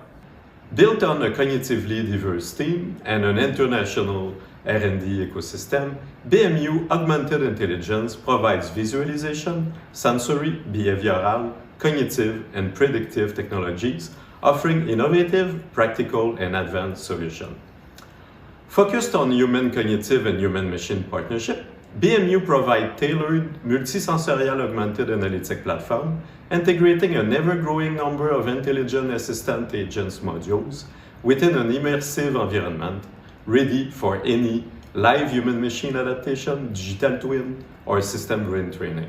Our proposed counter-disinformation intelligent platform reflects the integration of modules at different SRL from two major projects with the Department of National Defense, as well as other dual technology modules advanced across different industries. Specifically, the different modules were tested using online space influence operations, in a counter-radicalization operations, and the influence operations leading to the annexation of Crimea in 2014. This platform aims to accelerate the decision cycle, enhance cognitive and behavioral performance and resilience, strengthen the understanding of the adversary disinformation capabilities, and improve the effect of counter-disinformation operations while providing immersive training capacity. It leverages 4 cutting-edge AI-powered modules designed to support the joint operation planning process and all of government decision cycle in multiple domain operations. In this video, we show components of 4 modules developed by BMU against disinformation in the online space. It includes situational awareness, social cognitive network, including fact-checking, and the augmented intelligence analytics module. While this solution provides an intelligent process automation for information processing, the AI-powered augmented analytics offers unique capability in cognitive and emotional intelligence, as well as providing a high degree of forecasting and predictability, accelerating decision-making. The proposed solution aims to provide a new counter-disinformation capability targeting online space and digital communications, emphasizing the societal, cognitive, and behavioral domains of a population and its authorities.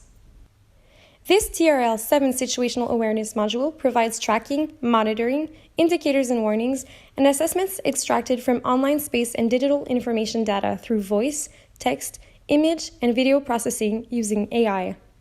The AI-assisted indicators and warnings module is supported by a fact-checking tool to identify the nature and scale of the potential attack, as well as the effects on the population.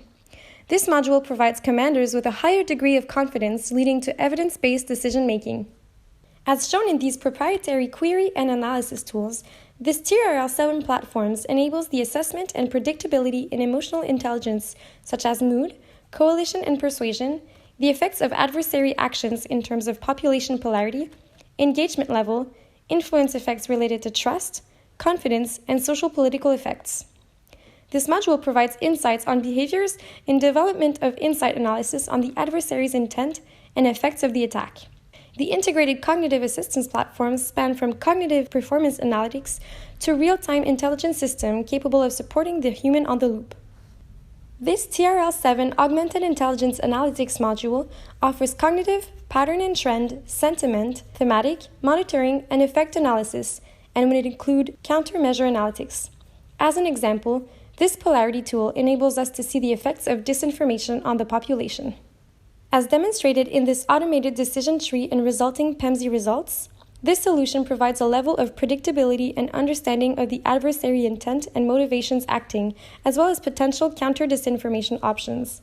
This solution was designed with the concept of human on the loop to validate the options for government authorities, commanders, staff, and operators. In a training environment, this platform leverages the non-invasive neurocognitive modules and biometrics, leveraging immersive technologies to assist operators and commanders in improving their cognitive and behavioral performance, as well as resilience. Specialized in the cognitive and behavioral domains, this SRL6 BMU counter-disinformation intelligence platform was designed to assist government authorities and commanders in enhancing their decision-making in a training environment and in the future in operations. Thank you for this opportunity and looking forward to your questions.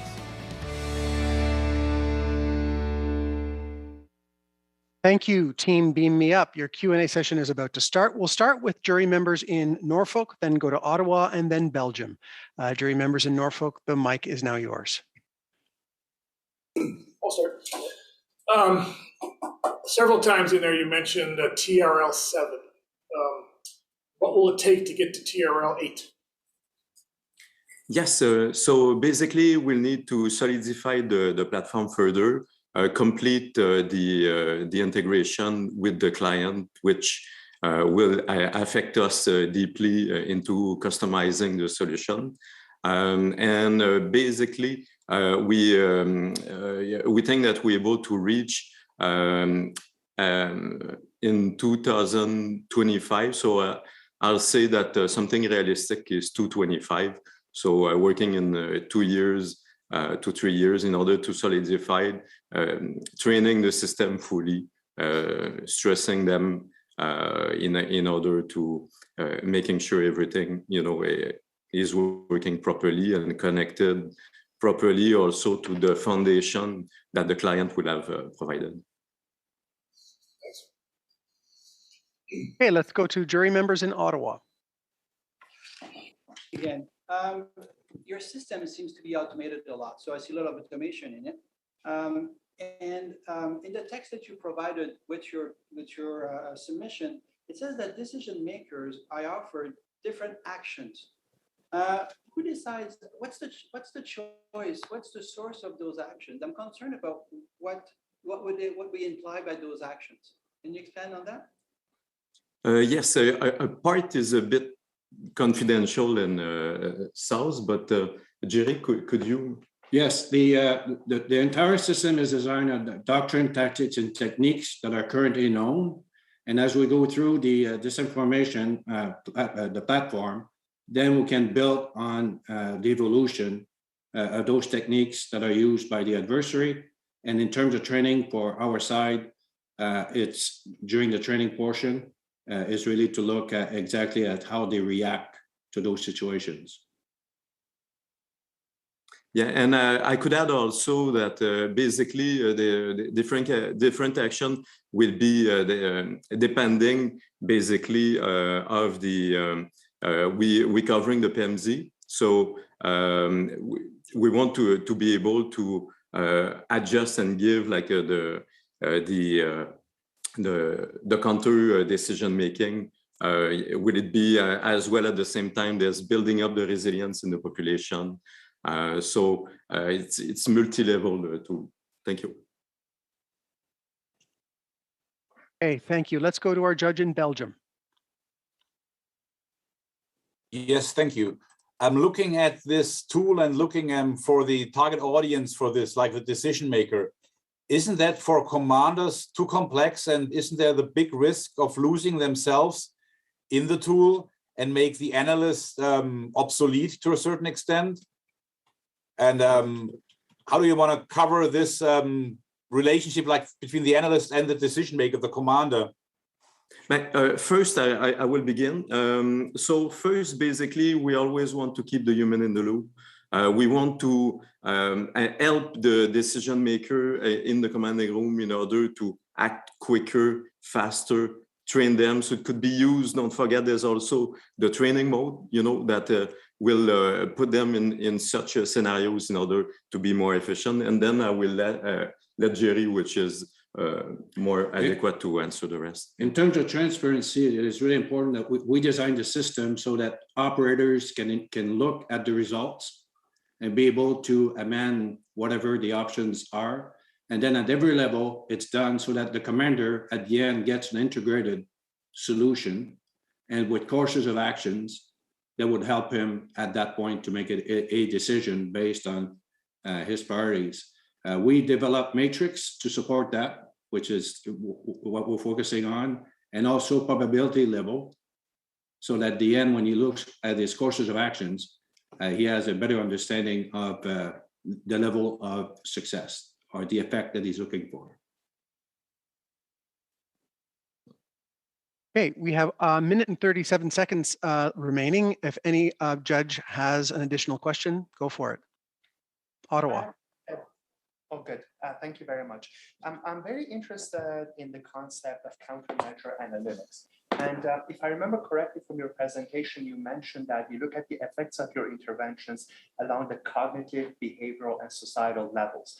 I was wondering whether your system has a way to actually make sure that the decisions that you make are harmonized across all of those three levels in cases where a particular intervention may be more or less efficacious based on a specific level of analysis.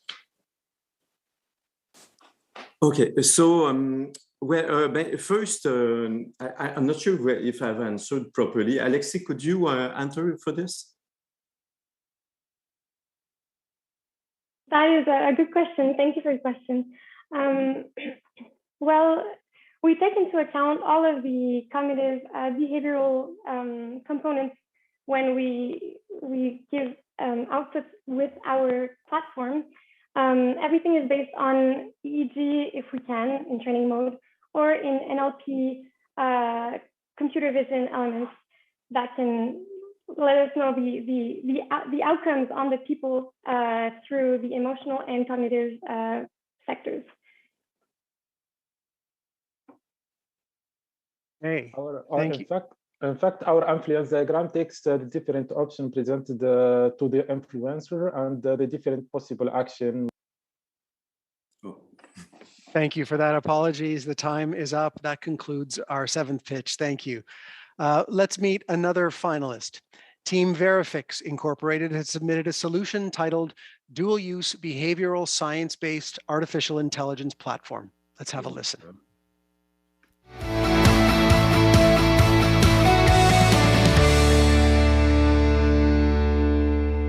Hello, I am John Fuse, CEO and founder at Verifix.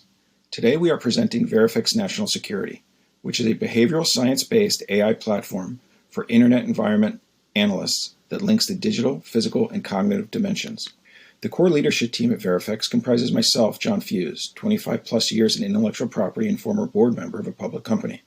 Jennifer Watkins is our CTO. She is a computational social scientist from Los Alamos National Labs and is published in the use of forecasting by the intelligence community. Our COO is Adam Hesch. Adam is a former U.S. Navy officer and held product and operation roles at Facebook and the U.S. Defense Digital Service. We start with usefulness. Malinformation operations exploit cognitive vectors to shift belief and resulting physical behaviors using nudges that advance the strategic interests of the attacker. Nudges, presented as passive information, go largely undetected and represent the greatest threat to cognitive security. For example, undetected nudges can shift votes, instigate violence, protests, and worse. So nudges are our focus. To be useful for defense, though, we need to know about the nudges used in attacks before they happen. Verifix provides the nudges needed by internet environment analysts to anticipate, interdict, and combat dismiss and malinformation. Verifix can even take the nudges and quantify cognitive impact, establishing nudge belief causation, and allow analysts to focus on the nudges that will do the most harm. Since this original US debrief, the Verifix AI platform has been further developed and refined to reduce cognitive overload on users, automate data collection and processing, and operate on non-public data sources. So now let's talk about feasibility. This is a patented dual-use commercial off-the-shelf technology. It is in commercial use now. You can turn on the commercial platform in a matter of days, well within NATO's direct purchase spending limits. Our government platform that incorporates appropriate security and exports into existing analyst tools will take more time. Now the solution. We start with new data.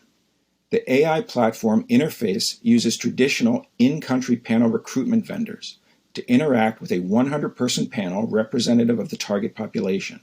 The platform then collects data on the topic of concern. That could be troop readiness, climate security, COVID. The panel members remain anonymous to Verifix. They consent and are paid similar to standard market research participants. Verifix is ethical and legal, complying with GDPR and all known data privacy regulations. No PII is collected by Verifix or exported from any country. For commercial use, Verifix handles the questions and panels. For government use, we will develop a question library that will allow analysts to deploy questions on their own. The system automatically, and in as little as 24 hours, collects and processes data to provide focused, usable insights. Our output is not replicatable by standard survey or social listening methods. We leverage several well-researched behavioral science principles, one of which includes the unique role of the forecasting function of human cognition, to surface population-level insights. We are designed to work with your existing and future data tools as well as augment and improve other data sources. The nudges are key. These indicators allow analysts to identify and focus on the high-threat nudges, watch for an adversary's public testing, watch subsequent network building, and anticipate real-time attacks, opening up NATO defensive options previously unavailable. Our nudges allow analysts to reduce their cognitive workload, increase efficiency, and focus on high-threat vectors. An analyst can take the nudges to social media monitoring tools, and look for abnormal usage and then network map. These additional tools are not provided by Verifix. Rather, our technology is designed to feed into existing or new tools, perhaps from others in this event. We have successfully tested the government use case in 8 different scenarios. In addition to nudges, the system also tracks belief change across the 15 different questions. Belief change correlates directly into action, whether it is consumer spending or protests. This allows you to know exactly what the cognitive state of a population is and anticipate adverse events, such as counterinsurgency actions, terrorism, or domestic protests. For example, monitoring belief change can include monitoring troop readiness, yours or an adversary.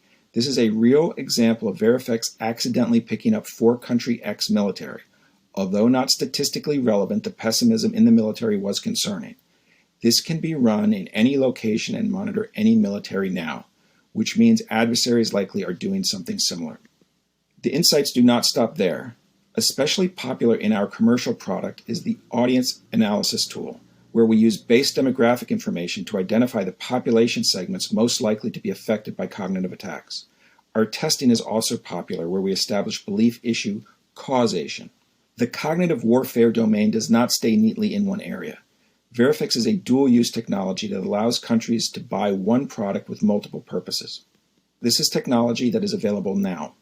Based on well-studied behavioral science research, it offers first-of-its-kind, test and validated data to better understand and defend against population-level cognitive attacks. We invite NATO to join us on this journey to ensure freedom and security in the cognitive domain. Thank you.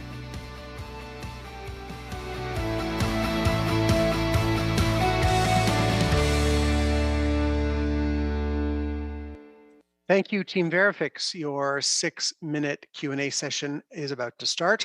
Reminder that your microphone will be muted at the end of your allotted time. This time we'll start with jury members in Ottawa, then we'll head to Belgium and then Norfolk. Over to you, Ottawa. For a very interesting presentation. I had a question about the different types of nudges that you talked about, not just in your presentation, but also in the material that we received. So specifically, you talked about this particular kind of nudge that you refer to as a passive nudge, and that they frequently go undetected. I was wondering whether you can sort of define what you mean by a passive nudge and how your countermeasures are for dealing with that. Sure. The research has shown that the most effective way at inducing belief change, which is what cognitive warfare is with constant exposure to passive information. So we see it in existing campaigns now where it's like constant, right? There's constant churning. It's not a single time attack. You have to constantly feed and train. Research has shown, I think the public research out of Israel has shown a 30-minute intervention results in a 4-month impact. Right? On the internet, we are not dealing with 30-minute interventions, but seconds. The cognitive impact is much lower. So there's that constant churning of nudges, kind of training, and then waiting for the attack nudges to be introduced. Thank you very much. And just to follow up on that, so in terms of the countermeasures against those nudges, you talked about positive and negative nudges in return. So is any of those associated with better rates of changing beliefs that emanate from passive nudges? So we can do both positive nudges and negative nudges. For cognitive warfare, the advantage is knowing the nudges early because adversaries test prior to use to make sure they don't have the wrong impact. We can privately test. There are different uses for those nudges depending on the use case and what we're structuring a project for. Okay, we'll go to our judge in Belgium. So I'm talking about cognitive warfare and behavior change. So at which time you say that you change the behavior or switch the change of behavior into a change of belief so that it's enduring? Correct. Nudge is a direct impact in belief directly correlates to action change. So in a recent test in a Five Eyes country, we were tracking as a test views of housing prices, belief in change of housing prices versus actual weekly changes. And there's a direct correlation in terms of the belief induced versus what was happening in those areas. There's limited testing that we can do publicly, as you can imagine, but we can correlate actual belief change to physical act. Thank you. Our jury members in Norfolk. It sounds like the system's up and being used out in the commercial realm. Do you have any government or Defense Department or Ministry of Defense clients right now using this system? Current use, there's something pending I'd be happy to talk about, not on a public forum. Okay. If I understand it correctly, you have panels, up to 100 people on a panel. How are they selected? And I've been known to lie to a pollster occasionally. How do you know that they're telling you the truth when they respond to things? So there's several different aspects from a NATO standpoint, right? NATO currently, if my understanding is correct, is using survey vendors in various countries to collect data information. We've already been in touch with some of them. We essentially operate with them and would pick panels with those groups. Panels would be representative, We're looking for diversity in the panel members. Can we have someone lying? Absolutely. We're using, though, it's not a single point in time data collection, it's a longitudinal study. So we're taking same people, same question over a set time period. So we're actually tracking individuals. If someone wants to get on the system and try and game it and select 100 each time and enter a null set, we can also back that individual out. The net effect, though, is in our 100-person panel size, the error that they introduce is minor. And in fact, we're not really concerned with accuracy of those, the forecasts themselves. We're generating noise around a consensus, which is where these nudges come from. Could you detect if 10% or 20% of them were colluding to nudge you right back? Yes, because if the system is running constantly, right? If you turn the system on for a week or two, can you detect an normal response? It's much more difficult. But when the system is turned on and running constantly, sure. If you load up a new panel, all of a sudden that panel is not matching up on certain key base questions that you have running over from the previous panel. That's easy to detect. Thanks. Okay, we've got 1 minute and 28 seconds left. Any other questions from any of the judges? Jury members. Yeah, very quickly, I haven't used the word intellectual property all day long. Who owns your intellectual property? Is there going to be any problem with deploying this around to NATO countries? No, so Verifex owns it. We have applications pending in the EU, US, Canada, Japan. As a company, we have limited ourselves to US investment only through the Trusted Capital Program. Thanks. Okay, we have 50 seconds, Team Verifex, if there's anything else you'd like to add or if there are any further questions. Nothing further, thank you.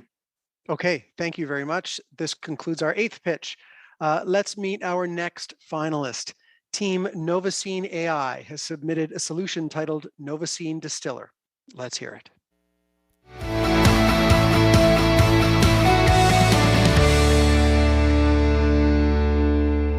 Hello everyone, my name is Marcelo Burstein and I'm CEO of Novacine AI. Our company helps organizations harvest insight from unstructured data using artificial intelligence.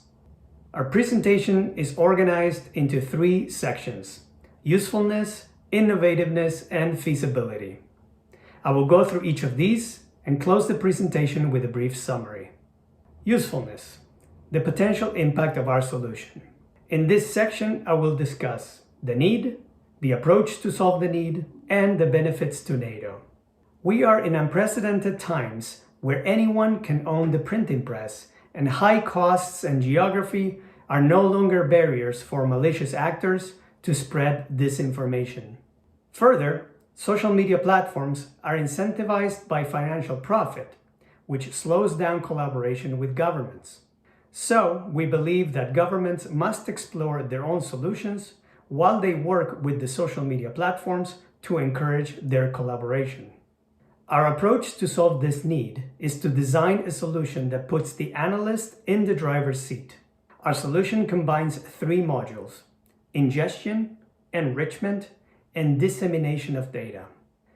The ingestion module provides a real-time downward data stream to ingest videos from TikTok and tweets used to promote these videos. The ingestion module retrieves not only the videos and tweets, but also their metadata, including location, likes, shares, and retweets. The module also ingests information about the accounts that posted the content.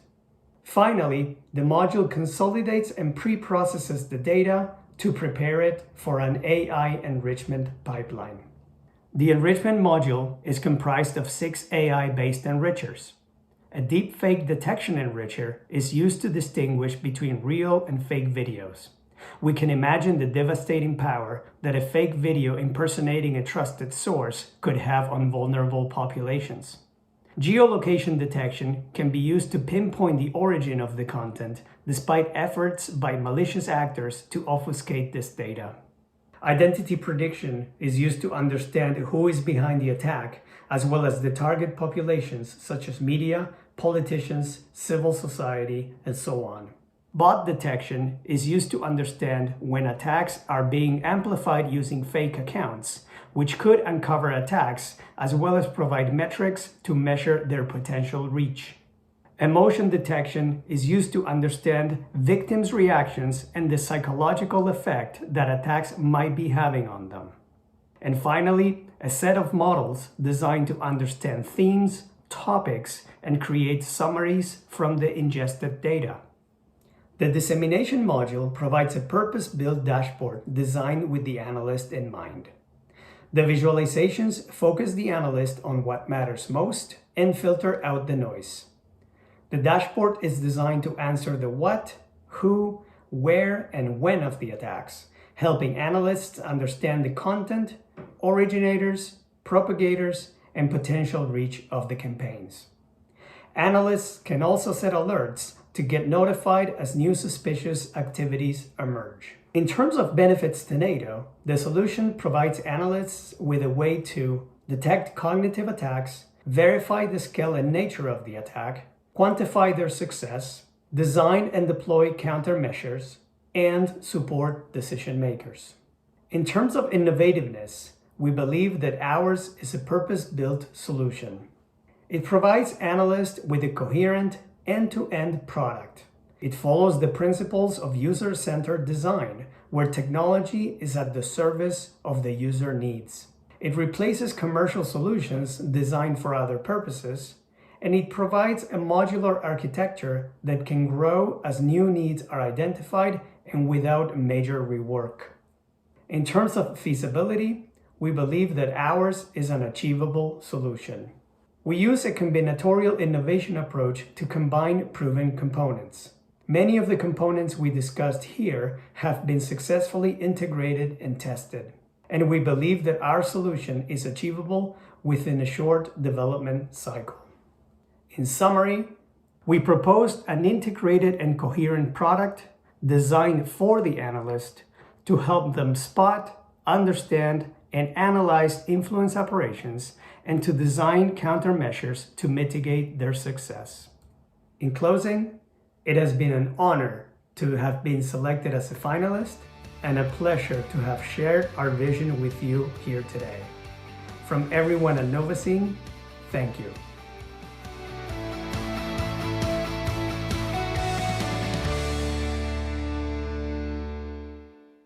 Thank you, Team Novacine AI. Your Q&A session is now about to start. We'll start with the jury member in Belgium, then go to Norfolk, and then Ottawa. Jury member in Belgium, the mic is yours now. Yeah, thank you for the presentation. My question goes to your geolocation. How diverse is this geolocation tracker? Can you identify different locations, like where it is produced, where it has been brought up, where does it be disseminated? Because there are several different points to the geolocation, please. Sure, thanks for the question. So for the geolocation enricher, we propose to use convolutional neural network to analyze the posts and the bios on the attack. On the accounts that are posting the content. The actual accounts that can be analyzed depends on the analyst. They can use the dashboard to drill down on whether they want to see the originators of the post or the propagators of the content. And we believe that this enricher goes beyond what it's made available, but the metadata on the data that it's being ingested. So I'm not sure if that answers the question. No, the question was like, if the geolocator also like says where, for example, the video is produced, like, is it really a Belarus or a Russian picture, or is it made somewhere in backyard of an Indian factory, something like that? And where it's produced, then who like then put it on the internet, and how it move in the internet? So like a tracing. Got it. Okay, so where the video was originally posted, that can be geolocated, as well as the gestures from those that are propagating that content with retweets, likes, and shares, that can also be detected. Where the video was originally produced, it's not something that we have considered in our solution. Okay, thank you. Let's go to our jury members in Norfolk. Sure. You talk about it being having a modular architecture. Is that open? Because there's a lot of functions there. Should somebody come up with a better way of doing, bot detection or geolocation or something, can that be slipped into your architecture, or is it closed? That's exactly the purpose of the modular architecture. Our model is, like I described in the presentation, is 3 modules: ingestion, enrichment, and dissemination, or data visualization. In terms of the AI enrichers, we do currently have a library of different models that we use to perform different detections. And in fact, we have different versions of enrichers that are supposed to perform the same type of enrichment or annotation. So as we detect and research new technologies that are coming out to market, as well as our own R&D efforts, create superior models, we can swap the models in the library. And one other question is this in use anywhere yet? A version of it is. I guess you could consider what we presented in the presentation as a TRL4, where components of the solution have been and are being used in financial intelligence, as well as market and public opinion research settings. I think the answer is yes. Not specifically in cognitive warfare, but yes, in other scenarios. Great. Okay, let's go to our jury members in Ottawa. Hi there. I'm interested in the identity prediction. I just want to pull on that a little bit. Obviously, as military professionals in the information domain, predicting identity or attribution is important to us. Can you speak a little bit about what kind of fidelity we can expect with regard to your solution? Sure. So what we wrote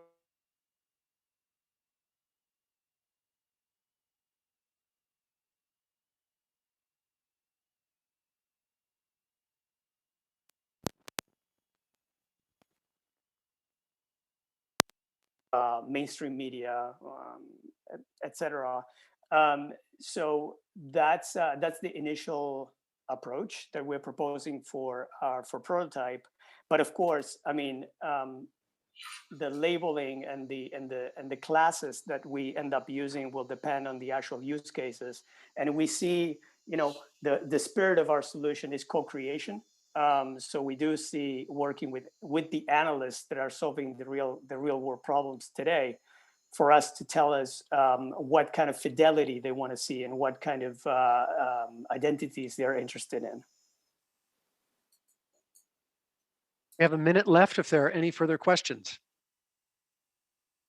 I would like to ask a question if there's time. In terms of the structure of your modules, I was very pleased to see that you have layers associated with emotions and sentiments. I did have a question about the degree of specificity with which you can identify different kinds of emotions and sentiments, and how you've investigated their effects on the victims. Sure. So sentiment is, your table stakes sentiment analysis that has been around for a long time. On the emotion side, we are working with partners in local governments to try to pinpoint the salient emotions. I think we have 8 primary classes in our algorithms right now. And it's an evolving space that we continue to do research on and are working on actively right now. Perfect timing. Thank you, Novacine AI. That concludes our 9th pitch. Now let's meet our last finalist of the pitch event. Team Shumack has submitted a solution titled TAGC, an approach to deal with troubled times. Roll the video.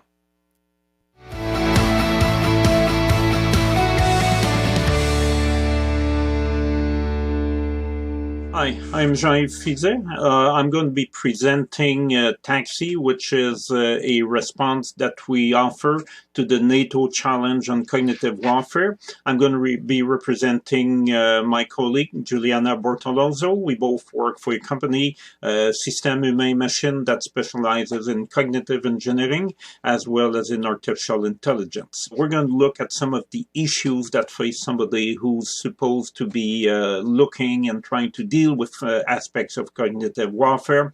We're going to be describing the solution to some of those issues. We'll discuss an example to try and give a good feel for how the solution might work. And of course, we'll be happy to answer any question that you may have. So let's dive right in. The problem that we face is if somebody is given the responsibility to identify threat, whether emerging or well developed into a domain such as cognitive warfare, you're going to be facing exactly the same situation as operators in other fields have faced since decades, if not a century. Essentially, you're going to be drowning in pieces of data, yet you're going to be thirsty for relevant information. At the same time, let's pretend that through some hard work or sheer luck, you're able to find that there is an emerging threat. Then the problem will become, how do we deal with it in the best possible ways? Research that we've conducted over several years have led us to develop a method called TAXI that allows you to determine what kind of stuff do we need to look at, how do we need to look at, and then how can we organize information in a way that allows us to formulate or to use a response for that. Let's take an example at the TAXI interface. A TAXI interface is what you see on the right-hand side. What you have is at the top is the top-level goals of a domain. And underneath, right underneath that, you see trend graphs that show actually sub-goals, the state of the sub-goals that drive those goals. Now, where does that information come from? If you look at the left-hand side of the screen, you can see something called a goal tree success tree. I won't get into the details, but this is a tool that has been developed several decades ago by other researchers to deal with the problem known as alarm avalanche in a very, very large socio-technical system. It's well proven, it works well, it just has never been used for cognitive warfare monitoring. At the same time, once you can determine there is an emerging threat, the question is, what do we do about it? Well, here we can draw lessons from the nuclear industry. In the nuclear industry, if you can identify 50 potential threats, then you prepare the best you can for them. Now, you need an umbrella because sure enough, one day the 51st threat will come up, which you haven't prepared for.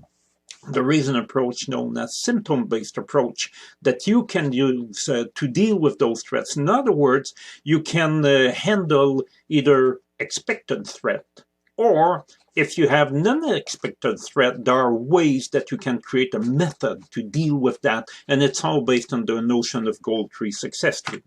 Now, in terms of feasibility, well, TAXI is really a method that prescribes rules and principles and a set of techniques and models, very important for the models.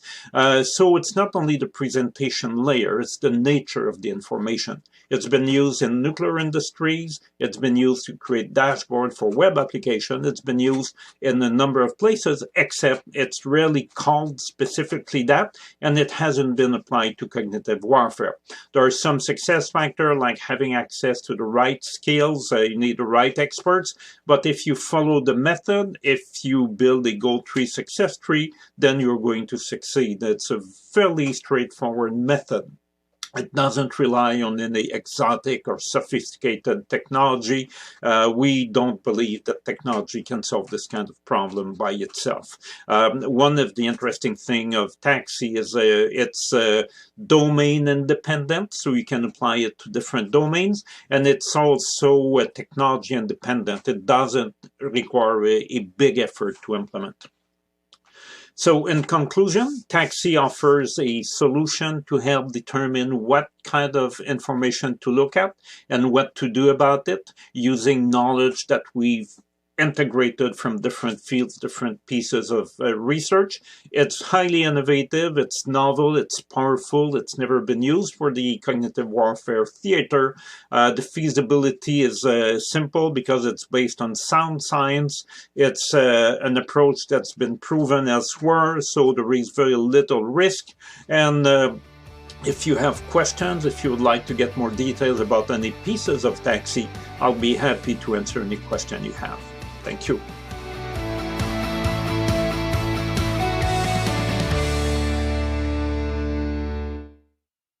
Thank you, Team Schumack. Your Q&A session is now going to start. Let's first go to our jury members in Norfolk, then Belgium, then Ottawa.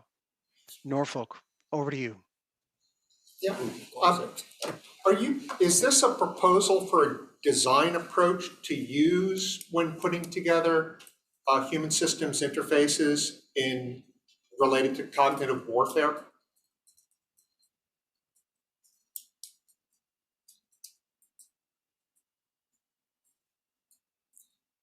Hello? I'm sorry. Unmuting is always a good practice.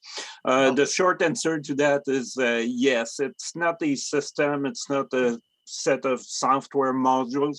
It's an approach on how you can put together, let's call that a cognitive warfare dashboard, if you like.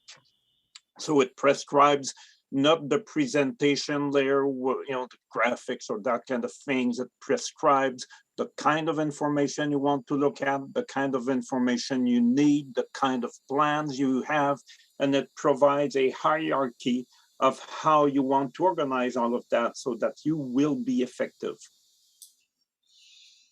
Yeah, sort of the related question, I guess, is that library of plans that you referenced. That seems to be where the real trick is, isn't it? Tell me more about how you develop that and how you continue to add to that over time. Well, this is very right. This is, in French, we would say, c'est le nerf de la guerre. In other words, this is where the important piece is the plans, because you have a model of the domain, which is a goal tree, success tree, which is just a fancy name for a hierarchy, a well-defined hierarchy of goals based on a well-defined technique to get there. Then you can identify the most important goals that you need to pursue to be successful. For each of those goals, you will ahead of time be able to define a number of plans or procedures on how you deal with a threat for that goal. So this is human generated. However, in what has been learned in the very hard way in high-risk industries is that if you have so many plans, one day you'll run out of plans. So if you think of the plans in the goal hierarchy, they're more like vertical paths in the hierarchy. So you need something else. You need a symptom-based plan, which is more like a horizontal thing. It is a plan at the symptom-based level is less cost-effective, but it will be more powerful. It will catch the things and deal with the thing for which you haven't prepared. Now, this is not the one that you want to use because it is less tailored, it is less cost effective, it will be more disruptive as a whole. But if you run out of plan, and you will one day, then you want to have something that you'll be sure to be able to use as a stopgap so that you're going to be able to deal with the threat, with any threat. Great. And is it reason to imagine that at some time, instead of having a plan, the system will assemble pieces of plans into the actual plan that you implement?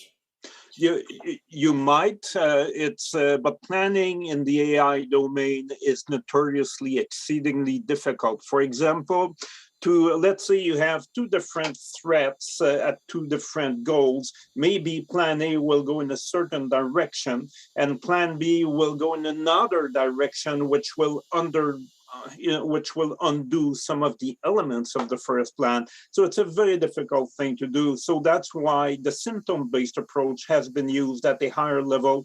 It says, well, whatever you're trying to do is very well, but it's not going to work or it's not working. So we're going to use this overall higher level approach to deal with the threat. Okay, let's go to our judge in Belgium. I mean, as everybody says, planning is everything. The plan itself is nothing, or no plan survives first contact with the enemy. And in this case, I would say the enemy is the human factor or the human mind. So how do you factor this illogical and not straightforward thinking human factor into your family of plans and this 360-degree approach? Yeah. I think the saying is that no plan survived the first shot, or something like that. The thing is, having the list of goals that you wish to achieve allows you to prepare and validate plans ahead of time and practice the plans so that you work out any kinks that are in the plan ahead of time. And in the most part, for the most cases, having a prepared, well-analyzed, well-trained, well-validated response is your best bet. To counter the cases where the plan is not working, there is something completely unexpected that happened, then you have this higher level plan, the symptom-based plan. And what it does is, rather than concentrating on the lower level goals, it say, hey, we're ready to sacrifice the cargo on the ship. We're ready to dump the containers in the sea in order to save the ship. And we're ready to sacrifice the ship and put people in a helicopter to save the people. So the higher level plan is meant to be very powerful. It's designed with expert. It looks at satisfying the highest level goals in the goal hierarchy, irrespective of the individual goals. But this is, as I said, this is less economical, less desirable. But one very important thing with the plan is everybody must know about them, everybody must train on them, and everybody must train also when the plan fails, how you determine the plan has failed and how do you deal with the failed plan. All right, we're just about done. Thank you, Team Schumack. This concludes the final pitch. We will now take a break. The jury will be deliberating and we will all return at 12 p.m. Eastern Time sharp to announce the winners. So roughly 28 minutes. We'll all see you then.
9.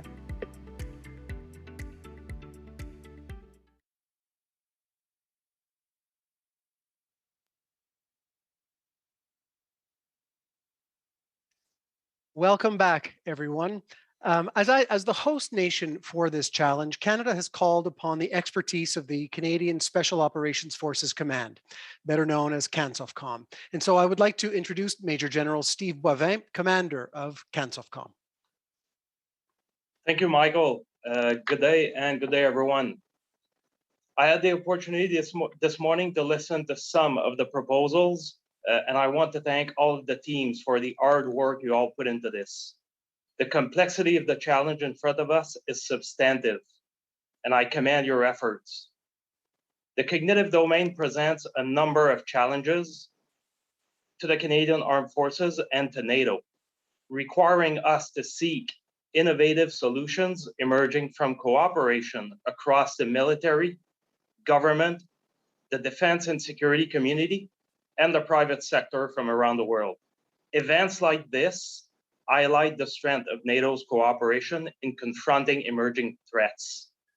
We need to understand how to defend against potential attacks within the cognitive domain and to seek new ways to identify and protect ourselves.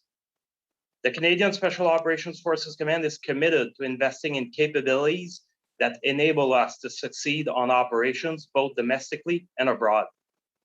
D'un point de vue opérationnel, nous devons mieux comprendre la menace que représente la menace cognitive, l'impact qu'elle peut avoir sur les missions au pays et à l'étranger, ainsi que les moyens pour se défendre.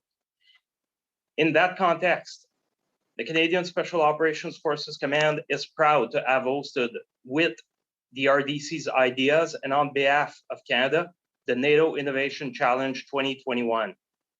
I will now conclude by thanking NATO ACT, Ideas, the panel of judges, our moderator, Michael, and all of the teams for the hard work in supporting the event and presenting your ideas. Thank you. Merci. Thank you, Major General Steve Boivin. We're obviously all excited to find out who the winners are, but first let me thank the NATO Innovation Hub, as well as our host nation, Canada, Ideas, and CANSOFCOM for their efforts to pull this exciting event together. The jury, as you know, has reached a consensus, and so to announce the top 3 NATO winners, I now invite Brigadier General Poul Primdahl from NATO to speak.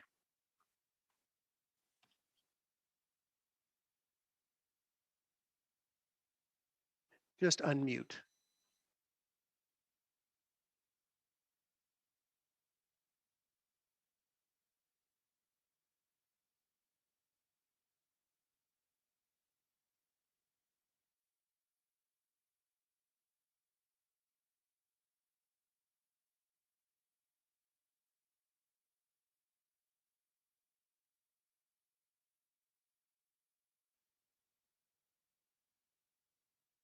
I invite, I'm not sure if the jury members in Ottawa will be announcing the winner or which jury members will be doing that. Maybe the Canadian one?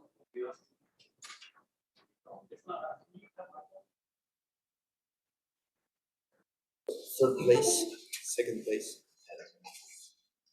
first place. Okay, Norfolk is joining us. Okay, here we go. Norfolk, are you with us?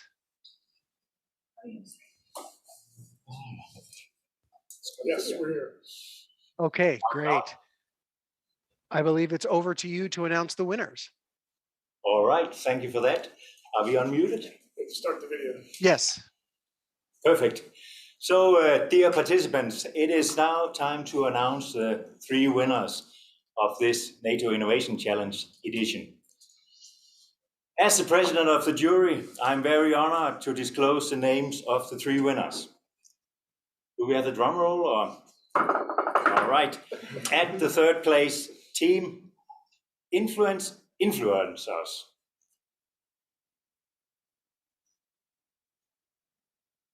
Congratulations, influencers. You can take this this time.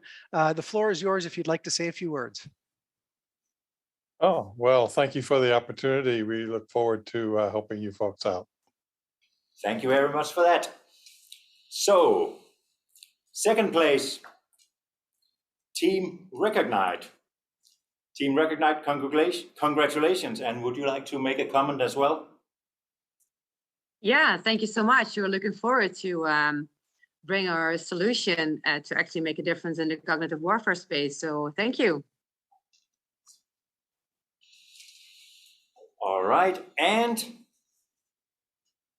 finally, at the first place, Team Verifix. And Team Verifix, congratulations. Do you wish to say a few words? Thank you very much to NATO, and thank you very much to Canada for hosting this. And cheers. Thank you.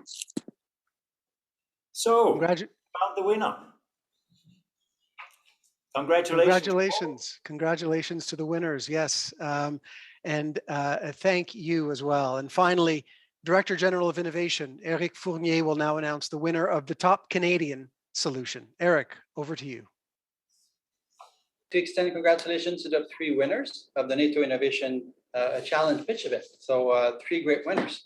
Jury has made excellent decisions. Hard being one of the judges, very hard to make those decisions. As the host country, Canada has made effort to invigorate our own innovation people in Canada to participate, and we had lots of input to this challenge. And our nation has a unique set of challenges, so we had to, at some point, pick a Top in Canada prize. So I'm very happy to say that the winner is Team Beam Me Up. That will be winning a prize from the IDEAS team. So congratulations to this prize. Thank you very much. We're very excited and very happy and honored. So thank you to NATO, thank you to IDEAS, and thank you to Canada. Congratulations to the Canadian.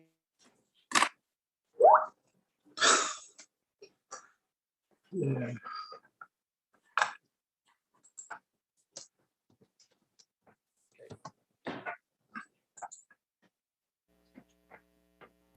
Good afternoon, ladies and gentlemen. I'm honoured to be here today for the finale of this 9th NATO Innovation Challenge, co-organised by Allied Command Transformation and the Canadian Ministry of Defence. First, allow me to thank all the people, both in Canada and in ACT, who brought this important event together, and to congratulate every participant, particularly our 10 finalists. Innovation is one of the top priorities of this headquarters. ACT has been a key leader of innovation within the Alliance, particularly with our Innovation Hub, which we created back in 2012. As you know, our theme today was centred on cognitive warfare, an area of increasing concern to the Alliance. It's a complex issue at the intersection of information warfare, psychological operations, and cyber warfare. But fundamentally, this is about protecting our ability to make effective decisions in a complex battle space, enabled but equally challenged by our dependence on technology. Of course, this type of warfare cannot be fought solely by nations. It requires a collective response. Furthermore, within ACT, we see huge benefit in working with companies that are not historically or traditionally connected to the defence community. You can really provide innovative solutions. So this is what the Innovation Challenge is about. And I'm extremely pleased to see that among our participants today, a significant number of small businesses, startup companies, and individuals decided to compete. But of course, we should not forget that the real challenge will begin after today, when the proposed solutions are considered as real capability projects. I sincerely hope that some of our finalists here today can have the opportunity to bring their projects to completion with us in order to deliver solutions to the problems and challenges we face in operations. I'm aware that the reputation of this challenge is constantly growing. We're already discussing with many other NATO nations for future editions in 2022 and beyond. So, allow me to congratulate all the participants and to express again my gratitude to the organisers. Thank you. Thank you to our finalists, to our jury members, our audience, of course, and our winners. Goodbye, and thanks for joining us.